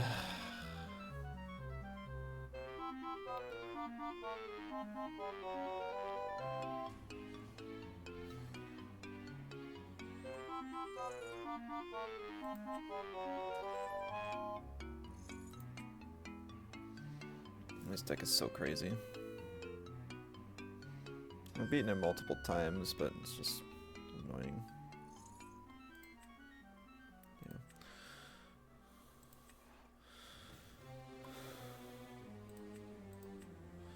So he does mess up a little bit. But this isn't enough.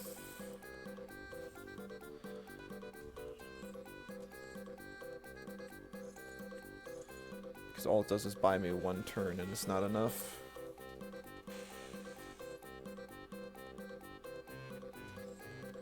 I needed him to... Yeah, no, nothing would have really worked in that situation. And he's got it anyways. Yeah. Nope. It's just a rough match. Dude drew like 20 cards.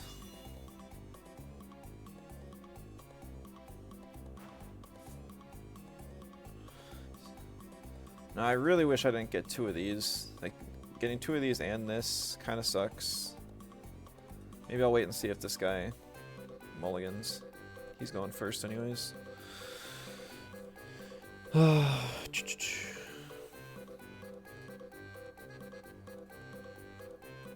keep. There's another wood 4. He knows how to set cards though, so.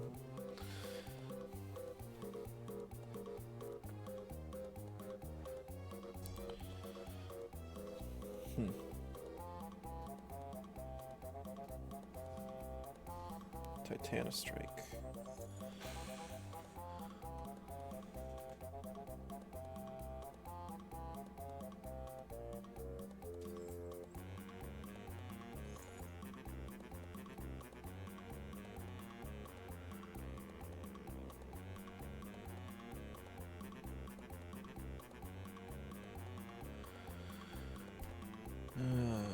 What's he grab? Supercell. Okay.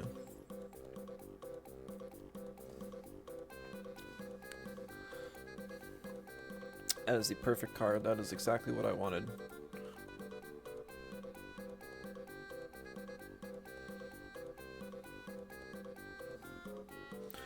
Alright, I'm going to play this one face down, making him think that it's something useful.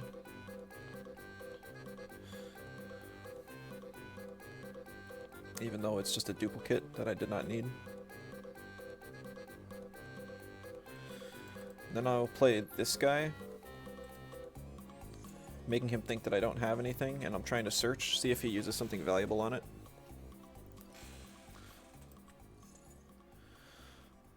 Which he does not, which is kind of unfortunate, but it's okay.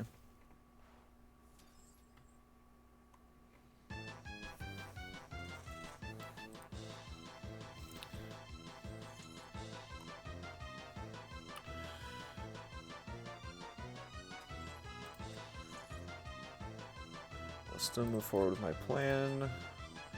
Since we both have one, I can use this to get the neck ruff out.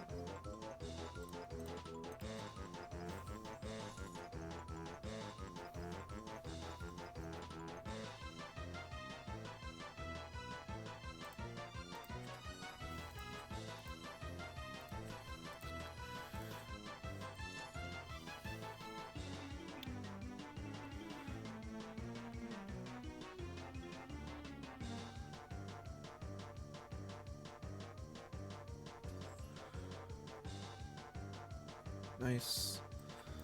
And I can play this on the neck ruff, make it a 7, which is pretty menacing. He might have something to get rid of it up here, but can't do too much about that. I'm gonna hold on to this because he grabs Supercell. I know that he's probably gonna play that next turn, and then I'll be able to overwrite it with this because it is a Stadium rune.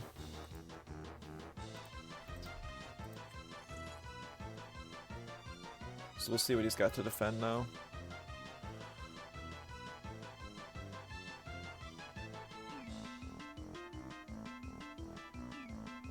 Tsunami. Fair enough. Unfortunate, but I'm never really sure why this deck runs Tsunami. I feel like it's really bad for it.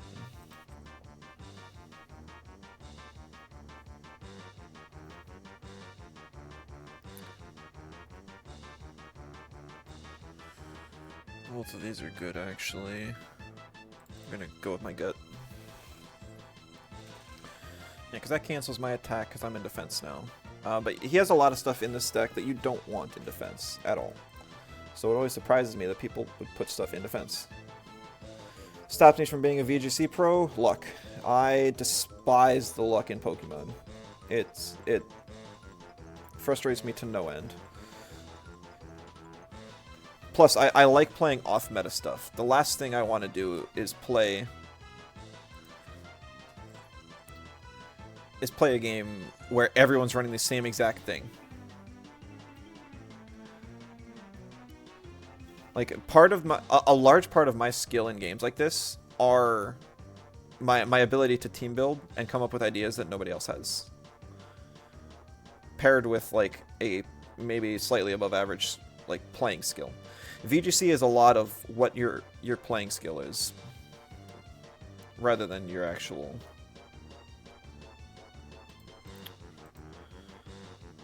Ooh, he moved to battle phase without... Ooh. Well, that's interesting.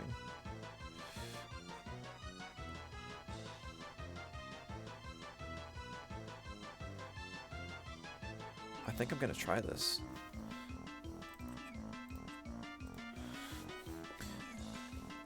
Yeah, it's like I came up with some really fun strategies in Scarlet and Violet. I had a strategy with Rabsca and Bellybolt, where I would have Telepathy Rabsca with Trick Room, and next to Bellybolt, and I would actually use Rabsca to use Tackle on my own Bellybolt, getting Electromorphosis in order to boost his attack, and then Discharge and hit both, and then have like Magnet and Terrestrialize to boost. And that deck was a lot of fun.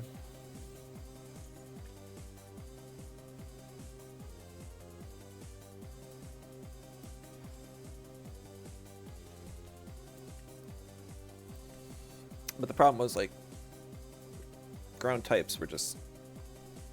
They stop it pretty much completely. I had Muddy Water, but it just doesn't matter. He's not reacting to anything at all.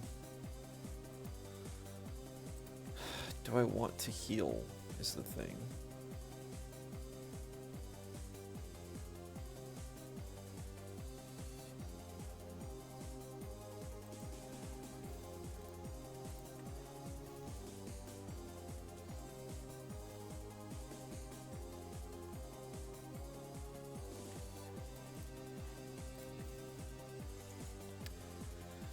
And some other fun stuff with, like, Opportunist to Spathra. I tried a Mirror Herb Spicy Extracts build with Bombardier. That was a lot of fun, too. But the problem was, it's just, like, it doesn't beat the top stuff.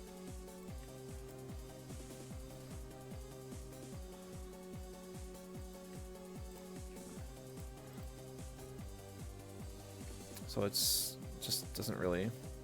Yeah, there's a lot of things about VGC. It's fun enough, and I do play it every time a new Pokemon game comes out. So whenever Gen 10 comes out, I will play it, I will stream it, and I'll enjoy it for a little while. But it's just not something I want to get into professionally. Plus, there's a lot of traveling involved for Pokemon tournaments. With Elestrals, they have webcams, which is nice.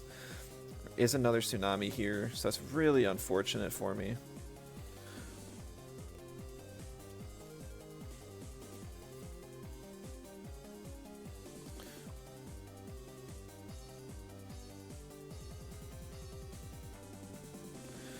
I'm actually going to try and grab the Pandora's box here.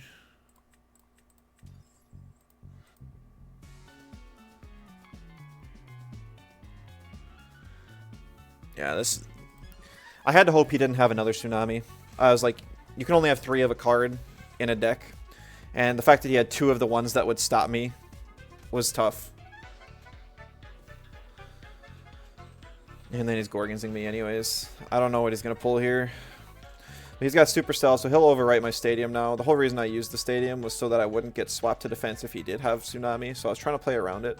But now he overwrites it. He probably ascends into Brontoglow, which is like a 9 attacker. Kills my Leonite. And goes over my Nekruff too. Yep, so there's that.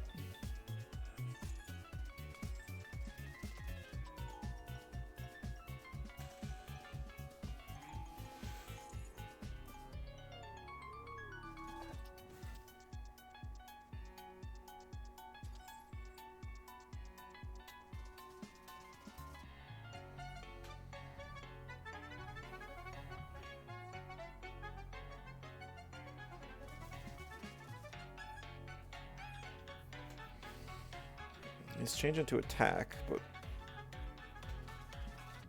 what's his plan here?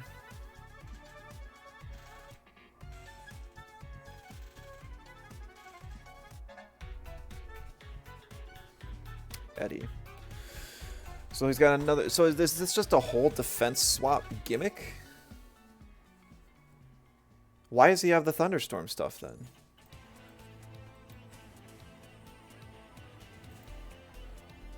Oh, he messed up. He clicked himself. He meant to activate the effect, and now he just ruined everything. He might just forfeit here. A lot of people like Eddie when they're starting out, including me. I loved Eddie when I was starting out. But nowadays, it's just... It's not nearly as consistent as it needs to be. Like, a lot of stuff has... Like this, the Titano Strike 4-4. Eddie wouldn't work against that.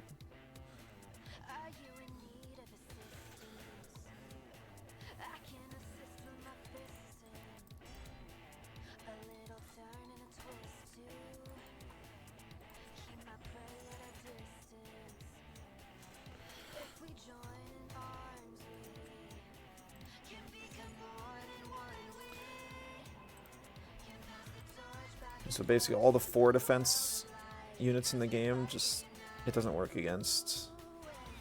And there's just so many of them now. It's just worse Galaxy. Galaxy swaps the stats of everything. I don't know why this isn't a Galaxy. That would help him so much more. He doesn't even have to act. It works on everything on the field. I guess it has like anti-synergy with Tsunami, because if he switches me to defense and then uses Galaxy ability, it wouldn't work. But at that point, he could just not use Galaxy. So I like it because the effect is optional. Alright, so now he's got the Funglow.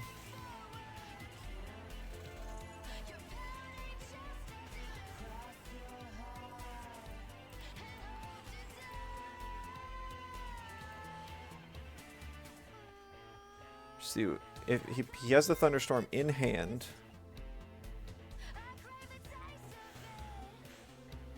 And he uses it on the right target. Which was my Pandora's box that I just placed. So he probably still has me here. The double Tsunami is just devastating. I invested so many resources to get guys out, and then he just stops me from attacking twice. And saves 2 guys on his field multiple turns in a row. Board wiping me and making me use all my utility. I should have saved the Gorgons I used earlier on the Titano Strike. I just took a gamble that he wouldn't have the double on the double Tsunami, because that really is just crazy lucky. He has to be running 3 of them. And now he kills me again, deals 1 damage. I just lose because he's got 10 and I'm gonna have 5 at the end of the turn. And he's not even playing optimally because he forgot to swap his Titano Strike earlier, and he forgot to swap his Eddie now. He didn't even use the effect on Brontoglow.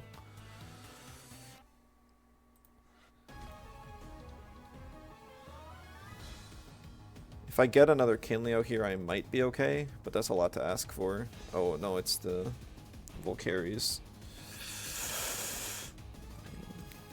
Which helps, but it doesn't help enough.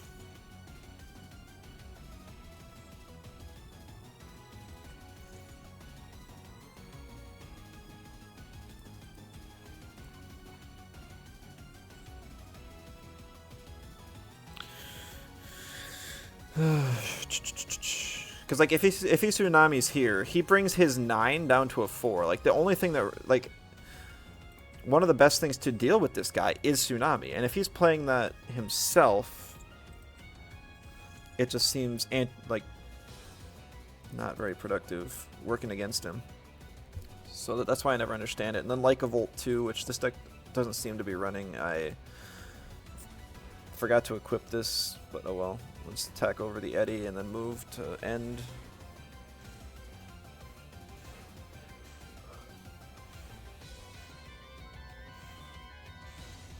Yeah, I'll just forfeit. Dude got me there for sure. A lot of abnormal decks today.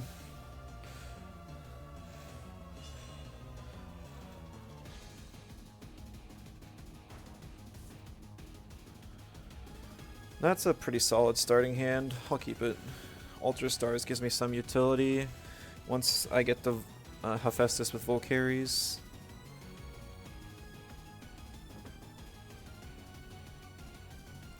Oh, come on. Tell me he doesn't have the other. He does, man. He didn't even have to mulligan for that. That's crazy.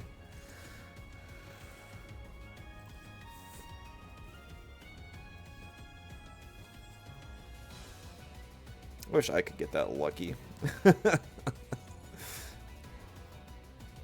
Both times I face this guy, he gets both pieces of his combo on the first try.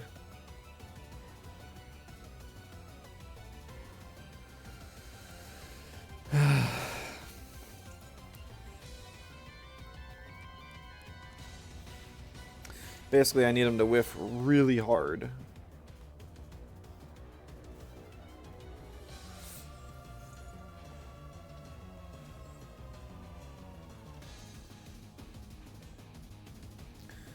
Okay, he messed up, it looks like. Because he should have played some defensive cards, and I'd be really surprised if he doesn't have any in 5. It looks like he went into end phase really quick there, which I'm not sure why. But that's exactly what I needed him to do, so I will not complain. I will question his decisions, though.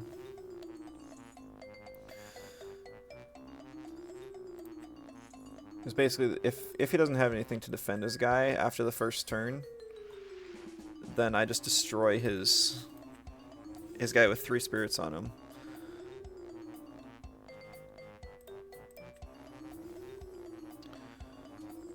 And then he doesn't have a whole lot left.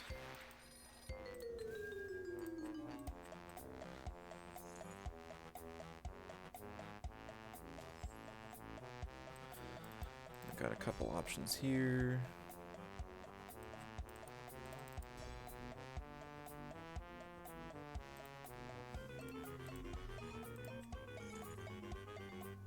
Gorgons is great.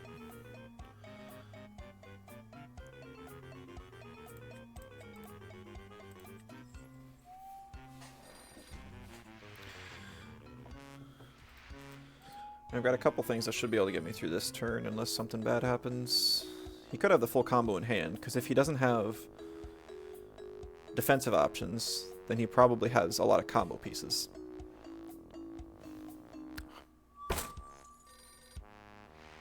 Okay, never mind. Dude just has the free kill your guy card.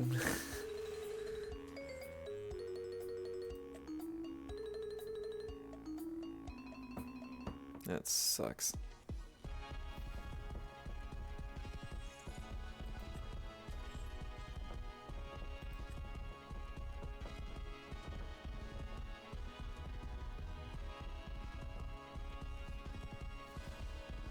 Well, that one's interesting.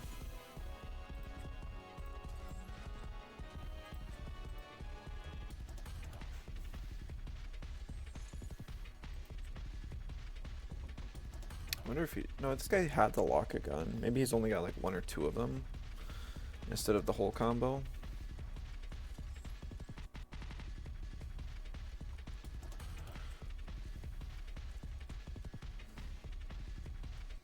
Yeah, he hits me for 3 now because he had the 1 card that got rid of my guy. Otherwise, he wouldn't have been able to hit over my 6. But he definitely doesn't have any defensive pieces in here, though. He's just got all combo.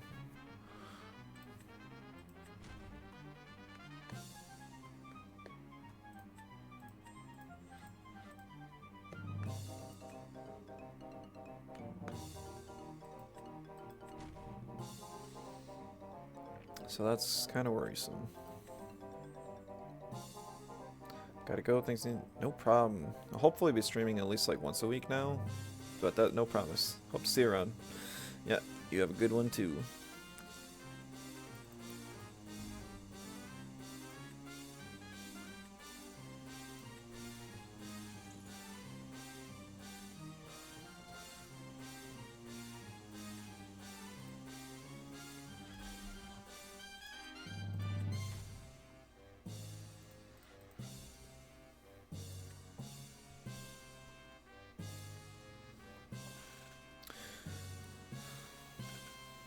So what I'd like to do is I'd like to use the Pandora's box on the, not this foamy, the other foamy. I have Gorgons for this Lockagon. And then I've got two options that can kill it next turn. So unless he plays a Tsunami here to defend, it should be just fine. Oh, he actually destroyed... Oh no, he played a Lockagon in defense. Okay. Interesting.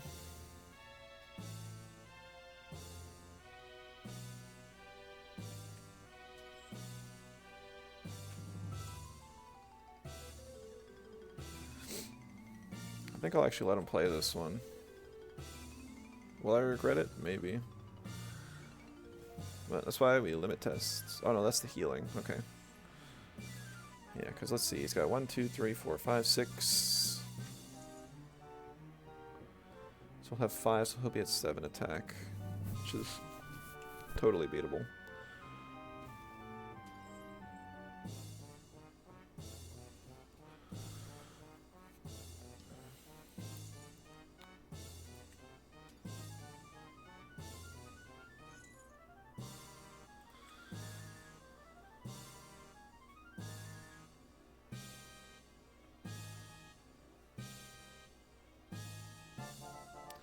Now, I don't know if it's the right play to let him get both of these out. It's like I know I can beat over them, unless he's got back row. And even if he has back row, just using my Gorgons now wouldn't exactly help. Yo, Crystal, good to see you. Been a while. I haven't made it to one of your streams. What have you been up to lately?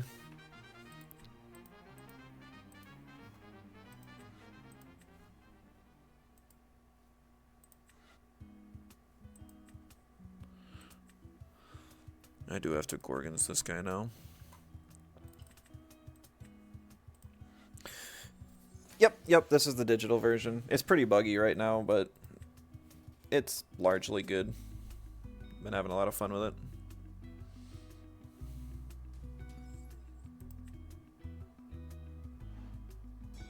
He does have one piece of back row. How you doing? I'm doing good. Oh, at the game, I was really close to making it to top 8 last tournament. I made it to the top 14, which is still good.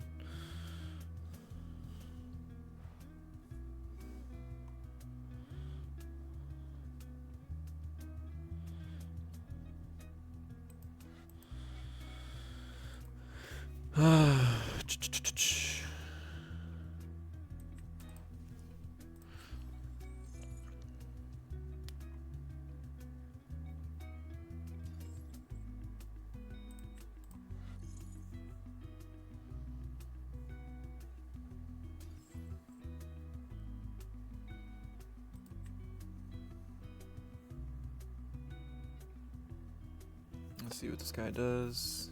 Gorgons ahead of time. That's fine.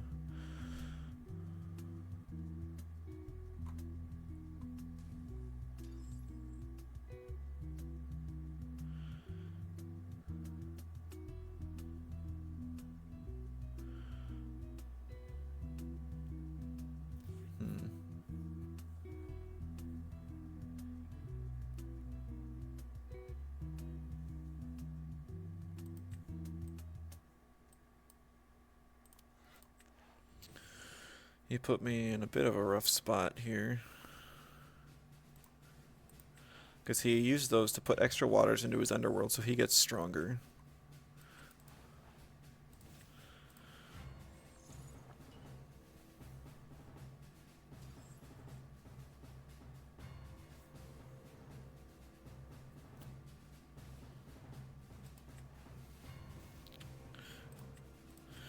Yeah, I don't like having to do this whatsoever, but I kind of have to.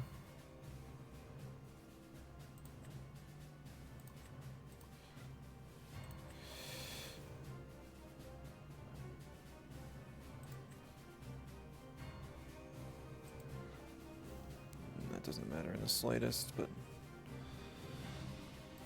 this does.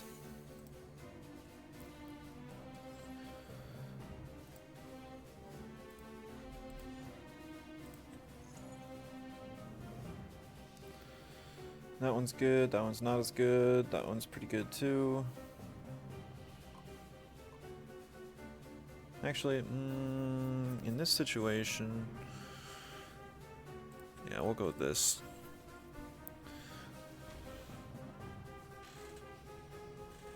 Alright, so we'll see what he's got now. There's a couple cards he could draw that would be really bad for me here.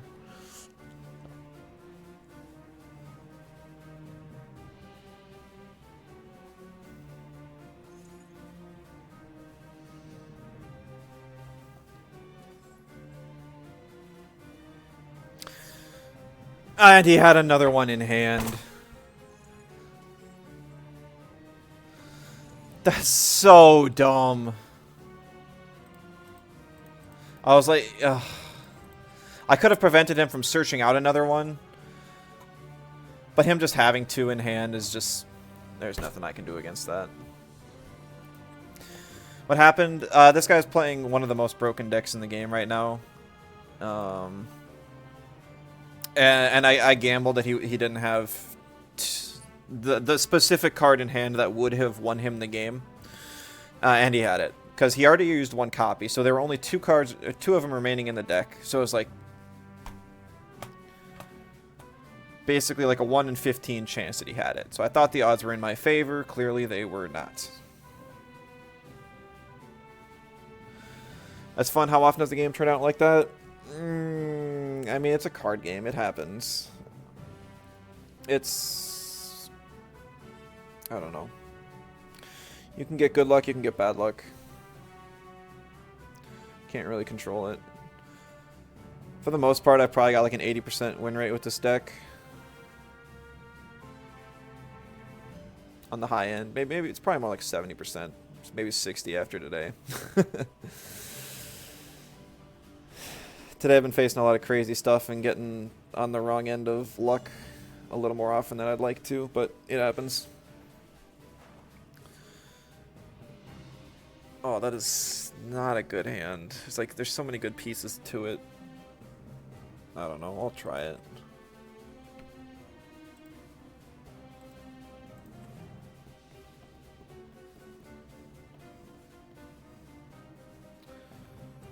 Start with an expend to draw an extra card. That helps. That helps a lot, actually.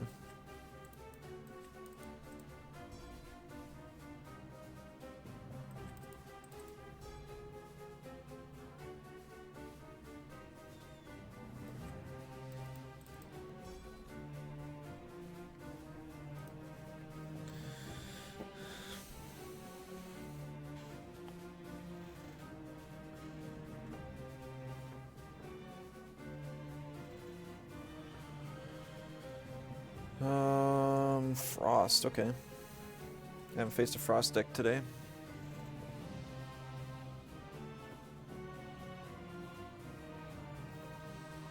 These are good practice. This is probably the most popular deck in the format right now.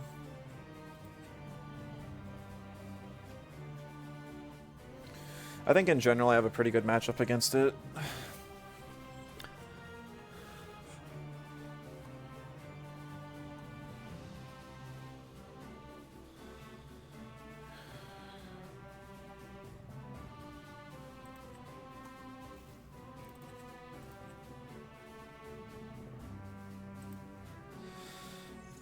I think doing this preemptively is going to help.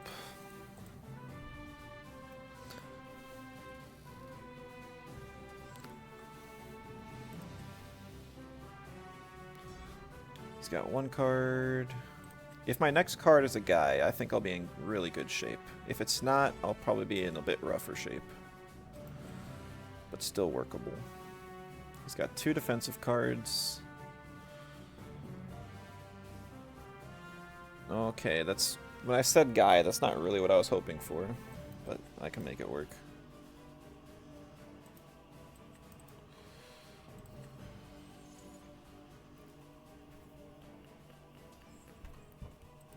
See if he uses anything on me here. Nope, nothing.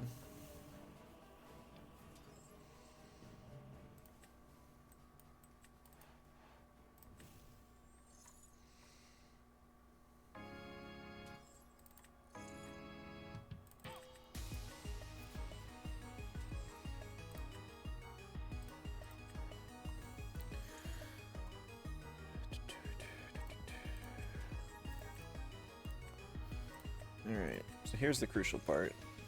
Does he use something on me here? He does not. Okay. Let me do this. So now if he takes out one of my guys, it's fine because I have 2 of them that can beat over him.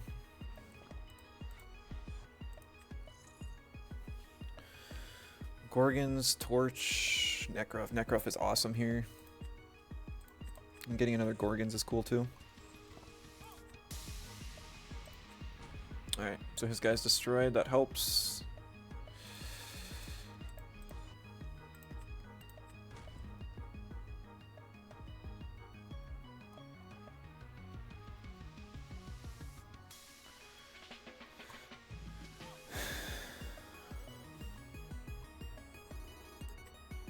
Alright. Not sure what these 2 are back here now, though. Because he hasn't used anything.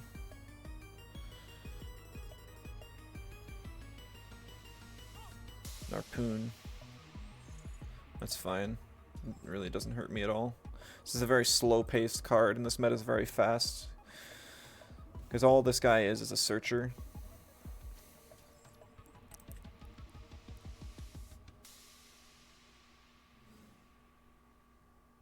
No. No. You gotta... You have to attack the torch in there. Or is he gonna Gorgons me?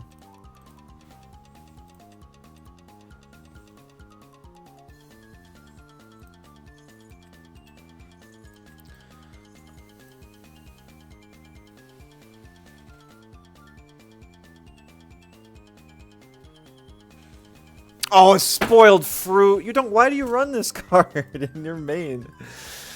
Oh, that sucks.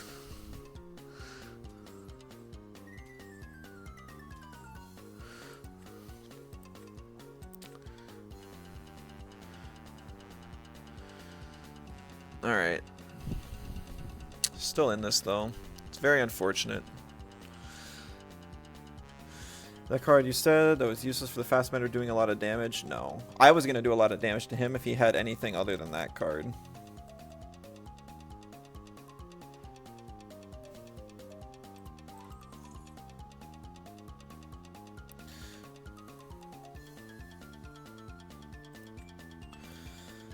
But alas.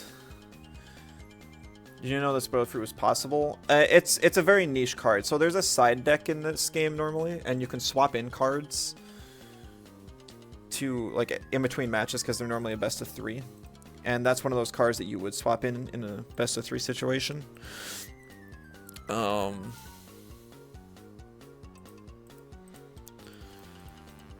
Because it doesn't get value against every single deck. But with that card, in that situation, that was the best possible thing he had. Because he not only canceled all of my effects, but he also...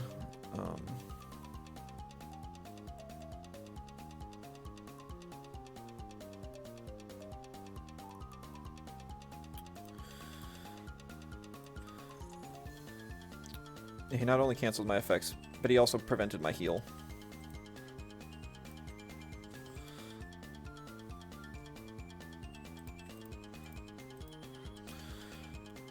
So now I am in a much worse position. Because he had, so between that card and the other card he had, he pretty much gutted my entire plan.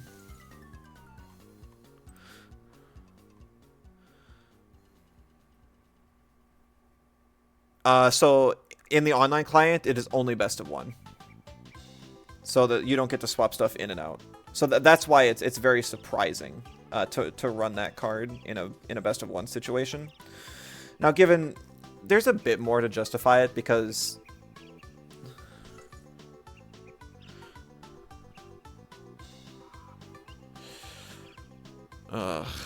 do I do this here? I know what two of the cards in his hand are. I think I have to. I hate this so much. Oh no. Because the online client does not have every single card in the game. I should have used it there. I messed up now. Yeah. Now the game's over. I needed to try to do something there. Now he gets a full board of 4. Hits me for like 3. Because I forgot to do one thing. Yeah, the most popular deck, the one I just lost to before this, is running a deck that loses completely to Spoiled Fruit. So it's like a lot of people run that card in their side deck specifically to beat that deck. But if that deck is going to be what you're facing on the online client over half the time, you can justify it just running in your normal deck. Frost deck 1, yeah, yep. He had the tools to beat me. I misplayed one time and I pretty much lose here. I'm curious to see what my next card is going to be. He has a defensive option anyways, so he probably would have had me anyways. I was basically just buying time. 2 defensive options. Whew. Yeah, so I probably wasn't breaking through all that. Well, I guess he got to draw 2 cards with these, so maybe I would have been fine if I prevented the draws again. I guess I probably know what my next card is. It's the Torch, I think. Or is it the Kinleo? I already forgot.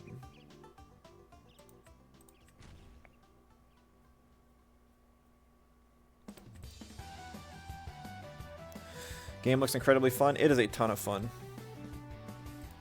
I have been hard addicted.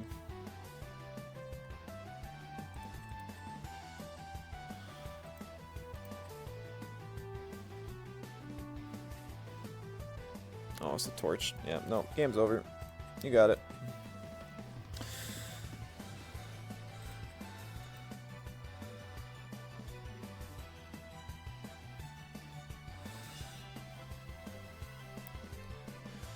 And I guess the matches are finally picking up. Probably only have time for a couple more, though. This looks like a great starting hand. Because this is one of the guys I want to play turn 1, and this is the best defensive card in the game. Is it possible to win every match, or is it possible that the deck you choose to run has beat before you start? There are bad matchups. Like I said, if you're running 3 Spoiled Fruit, which is the max amount of cards you can run, against the deck I lost to when you first got here, that deck is going to struggle. It will struggle. And it would be really tough for them to win, because that deck so utterly destroys them. But in general, there are not matchups that you just insta-lose. There's a couple, sometimes, but it's usually like the really niche things that you wouldn't expect people to run. That you really have no control over. If somebody wants to play a deck that they're going to have a 40% win rate, and you get the unlucky honor of facing them because their deck happens to beat you, there's not much you can do about it. But in general, it's like I try and find decks where I will always have a chance to win, even if I don't always win.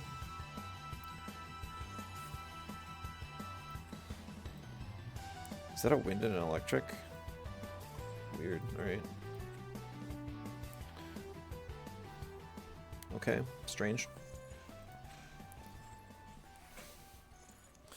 Yeah, I really don't have the issue of like, oh man, he's playing this deck, I lose. I don't think I've ever had that. There is one time in my entire like 4 or 5 months playing Elestrals that has happened to me.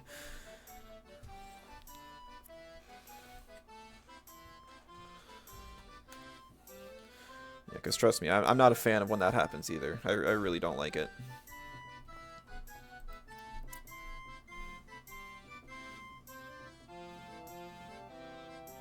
Ooh, a second one? That's crazy. That's just lucky on my part. See, now in this position, I don't know what this guy is running, but now I have 2 of the best defensive cards in the game, so even if he takes out one, or if I have to use one a little haphazardly, I am still in a really good spot.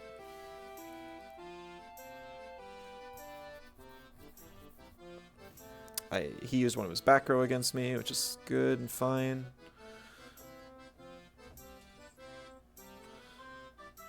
I'll play that.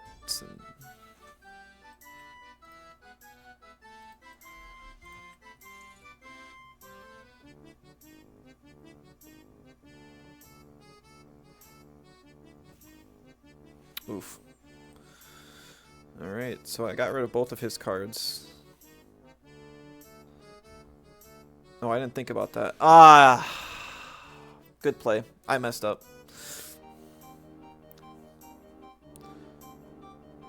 Totally my fault on that one. Too busy chatting, not thinking.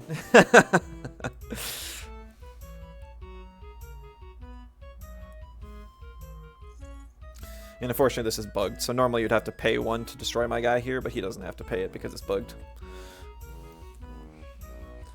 So that would have been a situation where I could have gotten rid of his guy and dealt 1 damage. Well, I guess I went to dealt 1 damage to him, but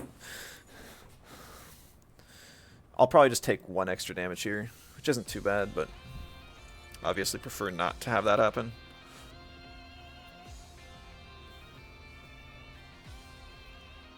And I should have used one of these too. That would have helped.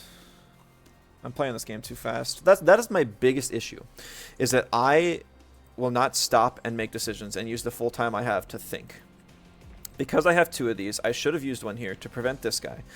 Because this guy searches this card, and so and I would have been able to prevent him from attacking. So instead, because I didn't use this, I'm still going to take 2 damage from these 2. But he also gets it out, and it's problematic now. So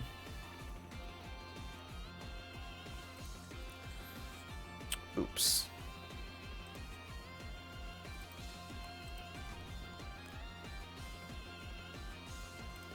But it might be okay in the long run, just because I will have a lot of defensive options if he tries to do anything big. I get to replay this guy, because he didn't destroy it, he just sent it back to my hand.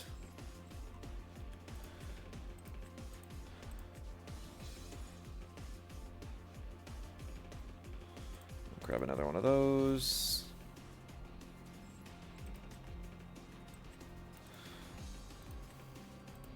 Equip that to him. So now I'm back to being a 6, and I can attack over his guys. Next 3 cards are a spider, and that's what I want right now.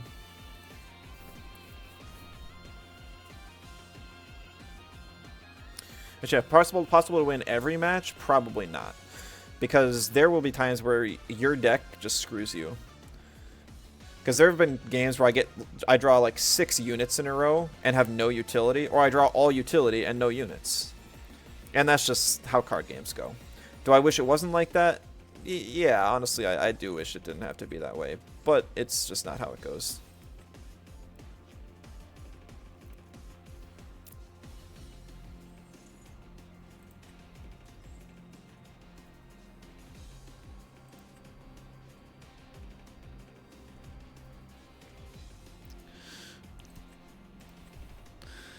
He had a good strat there. We should just gonna play off of that one, I think. Because he had this guy, which gives all of his electric types a +1 attack. But I'm just gonna cancel that out. And so he'll actually attack into me and die. And I'll get to kill him. and I'll prevent myself from taking 3 more damage. So.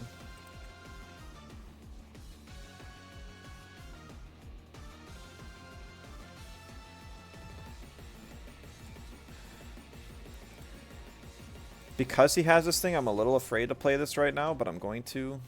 Just because... Because this thing usually means it's paired with another card that can overtake this. So I'm not the biggest fan of playing that, but it's fine.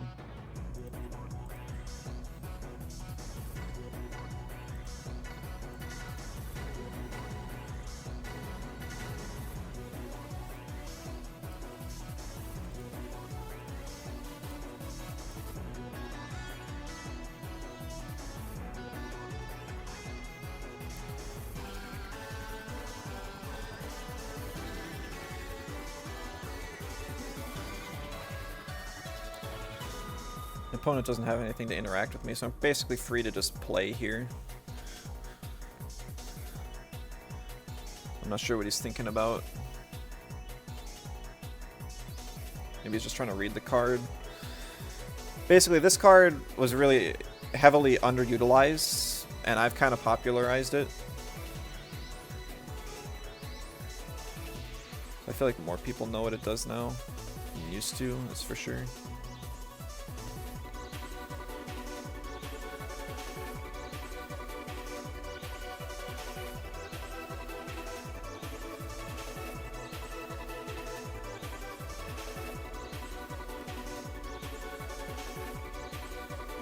He just forfeit.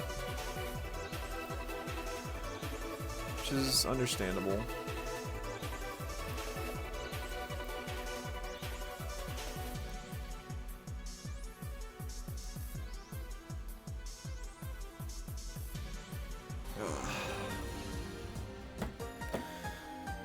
Probably got time for one more match. He forfeited? Yes, yes he did.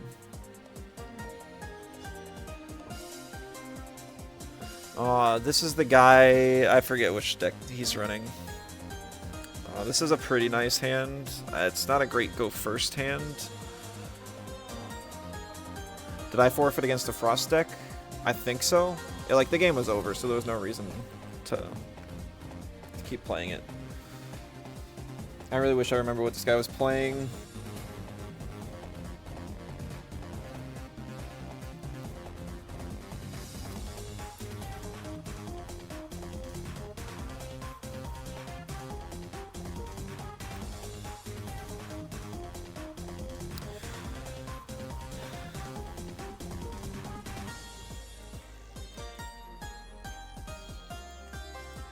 I'll just do this. Yeah, the Frost deck, it was... So, your resources are your health in this game. So as soon as you start getting low health, if you don't have a way to heal back, you know you're pretty much toast. Because you don't have the actions to be able to play.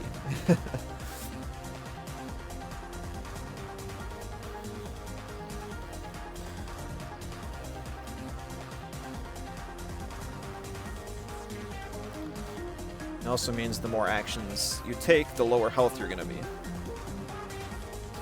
How was I playing before the digital version came out at a local card shop? No, I found this game when the digital version was in it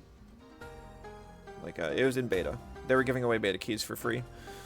I snagged one, and I started playing, and I was like, wow, this game's fun. And then I started buying into the physical, and now I've got like a whole bunch of decks and cards, and I play webcam tournaments whenever I can.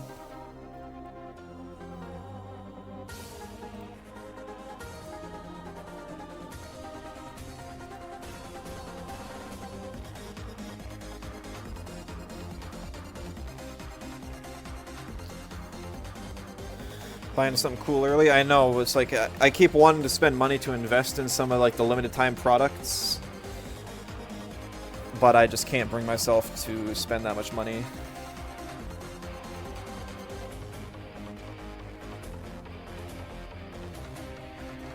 But at least if the thing takes off, I'll be more knowledgeable and ahead of the game of most players. They also like just did a Kickstarter for their RPG. not that long ago. And it was like the most funded video game of the year on Kickstarter.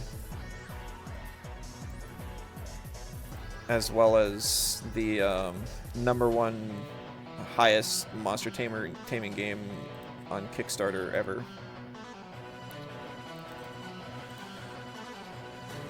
So that'll probably bring a lot of people to the Elestrals in general, but I'm not sure if it's going to make the card game take off anymore. It's hard to say.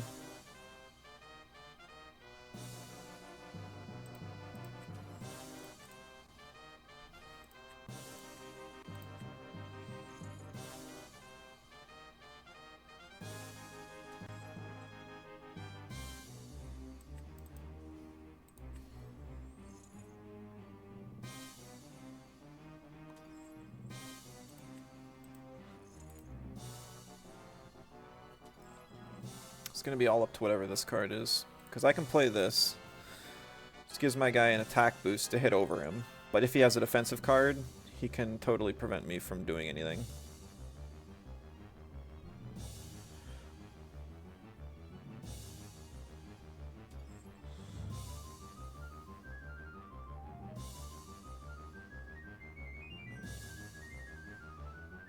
She does have something.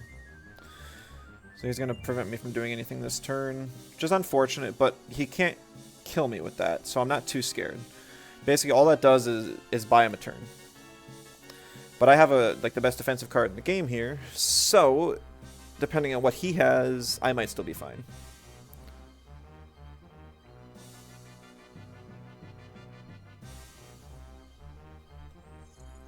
That's not what I was expecting in this list.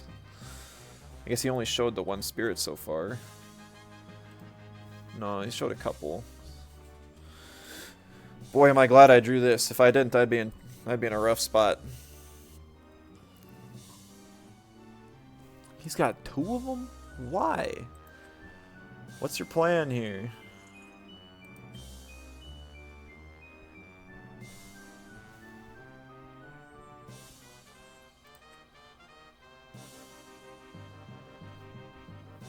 And he's fully investing in all of them.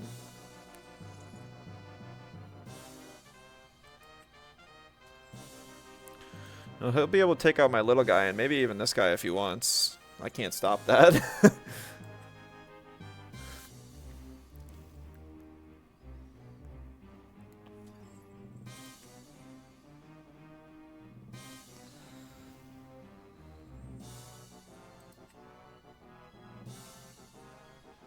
Gonna run. Good seeing ya.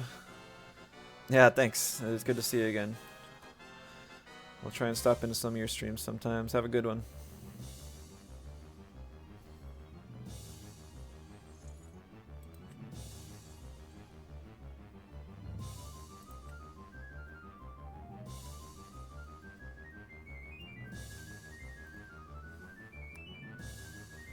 Yeah, that's fine. I probably shouldn't have got ambitious and played it last turn, but oh well.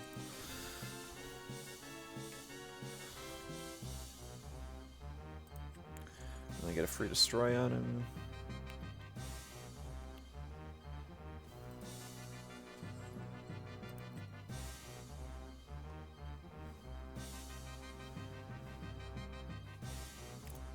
Awesome. That is exactly what I wanted to see.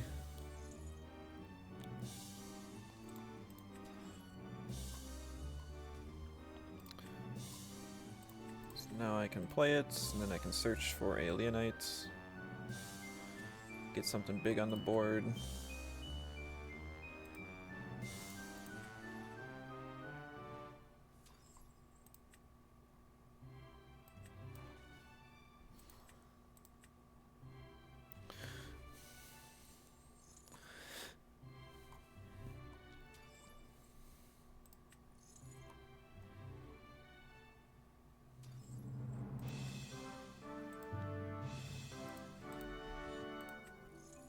I don't get to draw the card from the foretell anymore, but I think that's okay. Ooh, pretty nice stuff across the board. I think I'll grab Pandora's just because what I need right now is some defensive options, just in case I have to use Gorgons next turn. I want to make sure I'm able to stay ahead of him. I don't think I'm real worried about this. The double Aphrodite with 4 spirits each seems pretty crazy to me. I would not recommend that at all.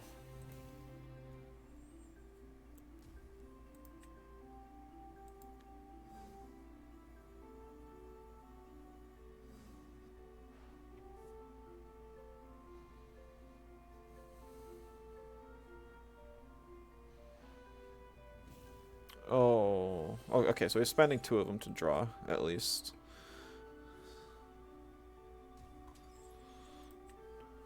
I haven't seen a single Tad buff today, actually, which is kind of interesting. That's fine. You can do that.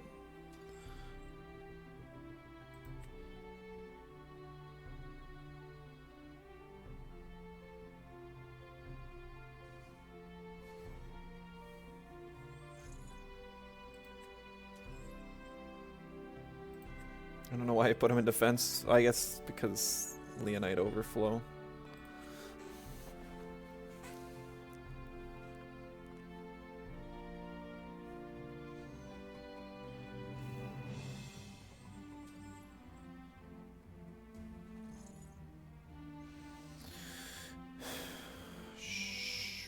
Do I let him draw? I think the smart play would be not to. Yeah, whatever. So when I'm limit testing, I like to see how far I can make it without using my Gorgons. Because it's like, in my mind, I've already won this game. So if this was a dead piece of back row, like Altar, or a second Hestia, would I still be able to win? How would I win? That's the kind of stuff that I think in this situation. Because obviously, yeah, Gorgon's just like, prevent the draws. Because the only thing that really gets him out of the situation is like shields or tsunamis. Because tsunami will work on Leonite right now. Because I don't have the attack boost on it. And shield works on either one. Now maybe he doesn't have back row. Maybe he drew like 5 Lockagons or something. But he can't stick something on the board. He didn't play any back row. So I did not draw a guy, which is okay. Now re-enchanting doesn't do a whole lot for me here, but I'll re-enchant Leonite anyways. Get the receive effect.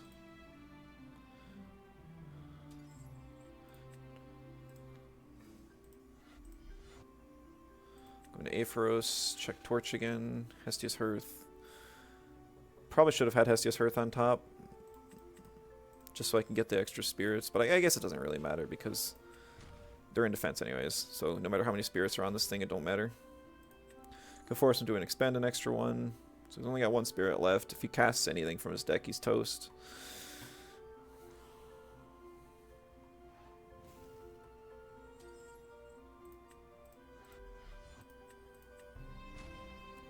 Doesn't even have enough for a Locagon. Could have some Ambrose in hand. Maybe that's where all his spirits are. Might be able to make something work then. Play 2 Ambrose. Tadpuff into Locagon. Maybe something could happen.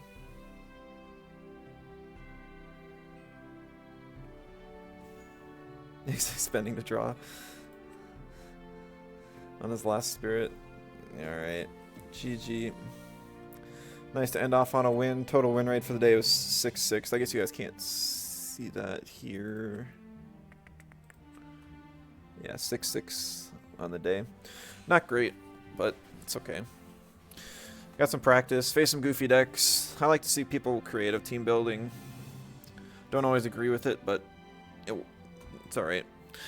Today I was kind of experimenting with Pandora's Box. I decided there's like 2 slots I've got open. I decided I don't need 3 stadiums, and I don't need 3 Torchons. Those are the only thing where it's like, if I draw 2 in a match, I'm going to be sad. Outside of Volcarius, but Volcarius offers enough utility, I'm okay with drawing 2. Drawing 2 Torchons kind of hurts. Like, sure, you can get a Torch of Hestia, but it's going to take your cast or a special cast from Hestia, which you don't really want to use on a little guy like him. So I mean, Pandora's Box is just nice in general, and it brings me back to a full mono deck, which is fun.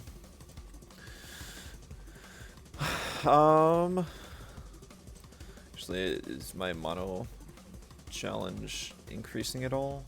Or is it still stuck? Yeah, it's still broken, 0 out of 10. Silly game. Well, I don't know when I'll be back next, but thank you guys for watching. It's good to see you guys again, and I'll see you next time. Bye-bye.